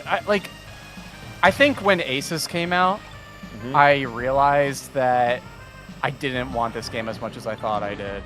That's basically what happened because I loved playing Tennis 64 growing up, and it was awesome. And then I got Aces, and I was like, yes, it's kind of fun, but it's like I'm like 20 years older now. Like this, I feel totally different about this, and Yeah, it's how I that feel kind about of a lot made of video me- games, sadly. yeah, it kind of made me realize, like, do I really want to spend $60 on this new Mario Strikers game where, like, the gimmick is, like, oh, you can, like, add gear to your character or something like that? I don't know. It just didn't really seem that compelling, so... Yeah. I was like, yeah, I'll just play the GameCube one if I want to play Yeah, more of this. it's just like a nothing burger game. It literally was just a tech demo sold for $60. That's literally all it is. And people buy up because the animations are really cute. Luigi's dances are so wholesome and he makes me gassy. Oh my god. Look, Strikers fans, we're not here for the wholesome animations. We're here for the Waluigi crotch chop and the Peach shaking her ass at the other team. Like, that's what the Strikers fans are in for. 100%. I've been saying this for years, and finally someone's been paying attention. Finally, Yeah. people are starting to pay attention. All right, I'm They glad. took the edge off of Strikers, dude. Yeah, and now it's just joy slop. Yeah. All right. Well, I'm in 35th. I got 35th for that one. How well did you do? You got 20. I got 21st. 21. 21. 21. That number has been completely ruined for me ever since I saw the video of freaking like Jay Schlatt just laughing like a banshee to that number. Is it like 21 Savage, some 21 Savage shit? Or am I thinking of something else? No, like the 21, like what's 9 plus 10? You don't remember that, Vine? What? Oh, no. I actually don't know. Oh my gosh, you Thanks. really are just unk. I'm just a boomer. I'm just boomer unk status. Oh man, I can't believe it. It was the funniest thing. All right, on to Big Blue. This is my home turf. Oh yeah, Big Blue rules. The best F-Zero stage in Smash Brothers. Yeah, you'll stand on that. What do you stand by the SNES one? No. Honestly, I mean, Big Blue is fine, but it's like, you know, it's not the level that I'm like jumping out of my seat to play when I play Smash, because it's just so crazy and hard to hit people on. I'm just a big like ocean guy like Mute that. City. I love this. Mute save, like the SNES one or like the Melee one? The Melee one. I'm stunned they never brought that one back. That was Did like they not my. bring that one back? They never have. That was like my stage as a kid, and I'm still salty about it. That's lame. You know which? I don't think they ever brought this back either, but one of my favorite Melee stages is Brinstar Depths. I think the one where Kraid comes out and like my smashes gosh. the stage and rotates the whole thing. Oh. That's like my pick for like chaotic, wacky stage. Oh Like and the my- music in that level is like so. Oh, freaking! It's hard to hit people on like Big Blue, but when your favorite franchise Metroid does it. Yeah. I'm a simp. Oh no, yeah, Brinstar Depths. I've never been a fan. That one is just like you constantly have to change how you play like every 10 seconds just to make sure that you actually live to see another day. Well, okay, 10 seconds. It's not that. It doesn't happen that often, you know. It's like Big Blue is like constantly just, you know, you're at the mercy of just the. It has like a altered gravity, so it's like floaty. And then you land on the road and you're just like dead. Well then don't land on the road then. I know. Oh man. Much like you should be staying on the road while you're playing this, this map right here. Did you just crash out? Is that what you're trying to tell me? If I did, you would just be laughing for days about that. But like, no, I'm still in it. I think I got 44th on that one. 45th. Well, no. I got second, and I was really close to getting no, first. no wonder you're freaking S+ at this game. Like, oh my god. No wonder you're freaking. You got home. You're the one that has home court advantage. I can't believe this. We're on my turf now. Oh man, this is diabolical. This is actually diabolical. Let me see here. Yeah, I'm in 38th place right now. Where are you at? You are I'm at in 8th. 8th. Okay, I see. Tied with CPU number 16. All right. I'm glad they make the CPUs like actually challenging in this. Yeah, to ensure that the world ain't so lonely. Okay, now we're on my actual home turf. As an Arizonan, I see desert all day. Yeah. And it isn't even as pretty as this. You don't have just like a Nautilus shell, like a giant Nautilus shell on the horizon. I wish! When you wake up in the morning. Honestly, no, we just get like raw dirt and cacti. Yeah. Sounds lovely. Yeah, it's so, like, as someone who's lived in Arizona basically all my life, I would not recommend visiting this place. Yeah, I have a friend, actually the same friend that I was telling you who I played Air Riders the other day with. He, because I live in Virginia, and I went to high school with this guy, and he's in flight Virginia, school now. and you're a gamer. Coincidence? Okay, dude, okay. Shut up, okay, I'll shut up, go on. So, he he just got his, like, commercial pilot's license. He's in flight school in Phoenix. Okay. So he tells me what life is like in Phoenix and, like, how scorpions, like, show up in your house. And I'm like, I'm never going to Arizona in my entire life. Okay, I've never experienced that, per se.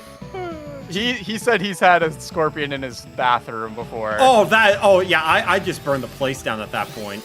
I would just burn the whole place down. I think I might die. I'm in the top 50. I'm so close to not being safe. I'm so close to save my life. I'm in the rank out. Okay, what? What? I'm battling it out for first right now. Are you serious? I was you crash in the out? top 55. Oh, you ranked out? I was in. Oh my gosh. Okay. Okay, I have to see what you're doing. I have to see what you're. Scorpions like Animal Crossing at night. Shut up. Oh my god. Yeah, no, like no. No, spectate the. No, I'm spectating you. No, I'm spectating you all day. Okay, no, I've never experienced scorpions, quite frankly. Watch me. You'll learn something. Oh man, but like, how I'd be I mean, I was using the basic blue falcon. Maybe your build would be a lot better. My build is like slippery as hell. The golden fox is actually so hard. Yeah. No, the problem. Let's go! Awesome, man. No, for me, the problem with Arizona has always been the heat. I always call it Satan's pot during the summer. It's just like. Oh my god. You'll see an average where like a week will go by and you won't see temperatures go below 110. That's insane. Like, it gets a little hot here, not nearly that hot, but he told me it's very, like, obviously it's very hot and very dry, which might be debatably better than like humid. It gets pretty humid here, but it's like honestly where I am is like kind of the ideal climate. Like, you get some snow, you get hot summers, but it's never so unbearable like it can be. Like, I grew up in when I was a young kid, I lived in New Jersey, and like the winters were just like crazy. Like, it was amazing as a kid because the snow would be like up to my hips, and I'd be like jumping off the fence into the piles of snow. It was amazing. But I know how I respond to the cold now, and if I lived there now, I would be like utterly miserable because just how cold it gets in the Northeast. But yeah. I mean, the weather here in Arizona has trained me to like not take cold weather that well. To be fair, this is still way better than what it was like for me to be in Florida, because I was visiting Florida in 2016, because my late grandmother had turned like 90 for her birthday and everything. Oh yeah. And she was living there, and I learned what humidity meant when I was there. Yep. Florida is real bad for. I'm gonna be in Florida actually in like 3 weeks. I'm gonna be experiencing that. Sorry. I'm so sorry. I'm so sorry that my freaking PNG tuber thing stopped recognizing my voice, so I gotta reset it. Oh no. Oh man. Unfortunate. Okay, but yeah, no, Florida is just. If we're talking top 10 places to never go back to once you have been there, what happens in Florida stays in Florida, honestly. True. It is like. To be fair, my last trip to Hawaii wasn't much better because one of my half-siblings got married over there, and which was great, obviously. But being in like the city portion of the state, it was very stinky. It was very stinky. Yeah, I've never been to Hawaii, so yeah, it's just it's just in my head as like the ideal like tourist destination. Yeah. Oh my god, wait, I might actually. Definitely, it's definitely worth it at some point once in your life. And while I've never been to New York, I can imagine the fumes would not be great. At least in like the city. I haven't been for a very long time. Like I went as a kid, but it's been too long for me to really have much of an opinion on it. Oh man. Number 11 on that one. Okay. Can you take home the gold? I got the rank out warning there for a second. All right. Can you handle silence at last? Oh boy. Oh boy. It all comes down to this. It all comes down to this. All right. Pure stunned silence. Yeah, no. Which I guess, in terms of other places, I went to Japan last year. Oh, nice. What'd you think of that? It Was was it your first time? it was my first time going outside of the country, period. Nice. It was absolutely wonderful, honestly. Very, very nice people. Lots of great, attractions to go to. Glorious food. Clean to a fault because, there are very, very few trash cans. And also, Yeah. benches, it's very hard to go for a long time without sitting. Wait, did you? Okay, no. Okay, you're in third, okay. Because, sitting is really hard to do when you're not on, the subways, just because there's barely any benches out there, and it's not exactly considered common courtesy to just sit on the floor, which, a couple of points, I was desperate and had to do it. Yeah. But absolutely something worth doing, at least once in your life. Yeah, my brother has been twice now, and he actually was just there he went for a month in May. So Nice. yeah, he loves it, and Yeah. from how he describes it, your experience very much lined up with his, and it was his second time, so he was more prepared for the amount of walking that he had to do just all the time. Yeah. Yeah, totally. He was getting blisters on his feet and stuff like that.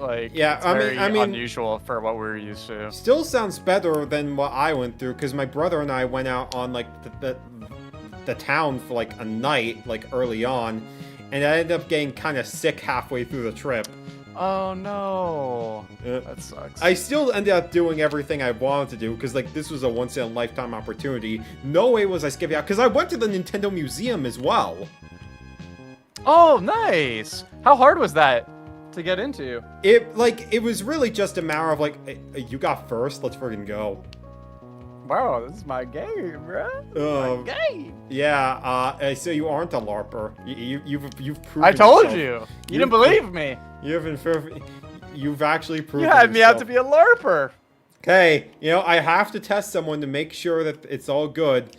But yeah, no, it really is just a matter of, are you gonna get picked to be selected from their lottery? And luckily I was. So, yeah. Oh man. Okay, so yeah, I had an unfortunate play right there. Show pilot card. Unfortunate. Let me see. What was the full ranking? I got 50 I was just right at the top of the bottom half. I can't believe this.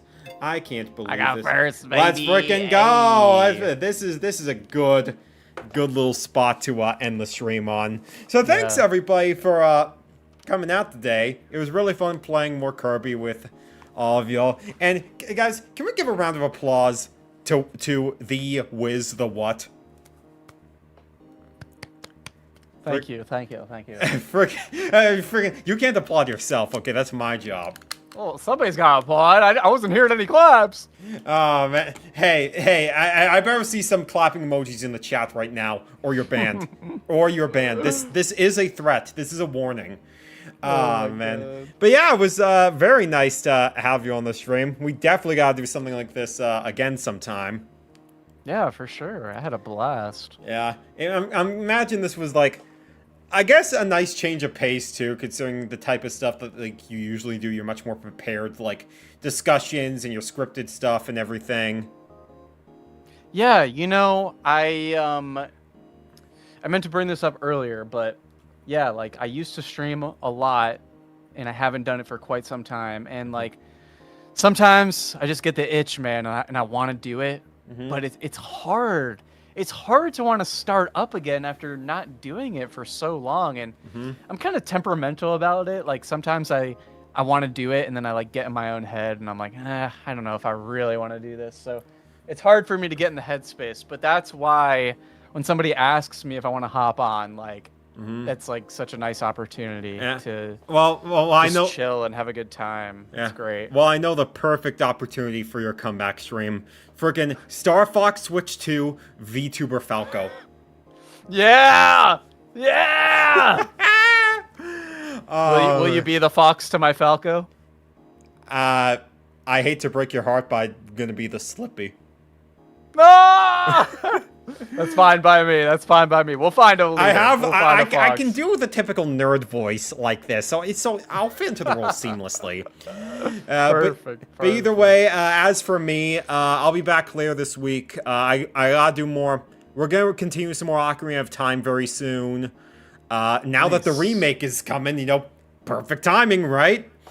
Yeah, I hope you're enjoying that one. Yeah, it's been interesting so far. Actually, before we do go, I do want to check the Discord server real quick. How are the memes? I gotta see what people have been posting in the memes channel too, to see exactly what type of diabolical stuff they did with me. All right, let me see here. Discord. That is not the page. Here we go. I think. Okay. Here we go. The owl awaits you. The owl awaits. Yeah, well. Kapora Gabora. All right, let me see here.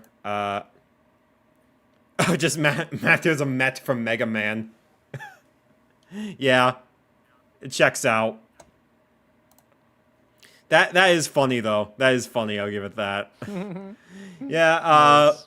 All right, but yeah. Either way, I'll be signing off now. You all take it easy, and yeah. Have yourselves a fantastic night. God bless y'all, and see you for more Ocarina and Tomodachi life soon. Goodbye. Goodbye, everybody. And now, folks, it's time to say goodnight. We sincerely appreciate your patronage and hope we've succeeded in bringing you an enjoyable evening of entertainment. Please drive home carefully and come back again soon. Good night.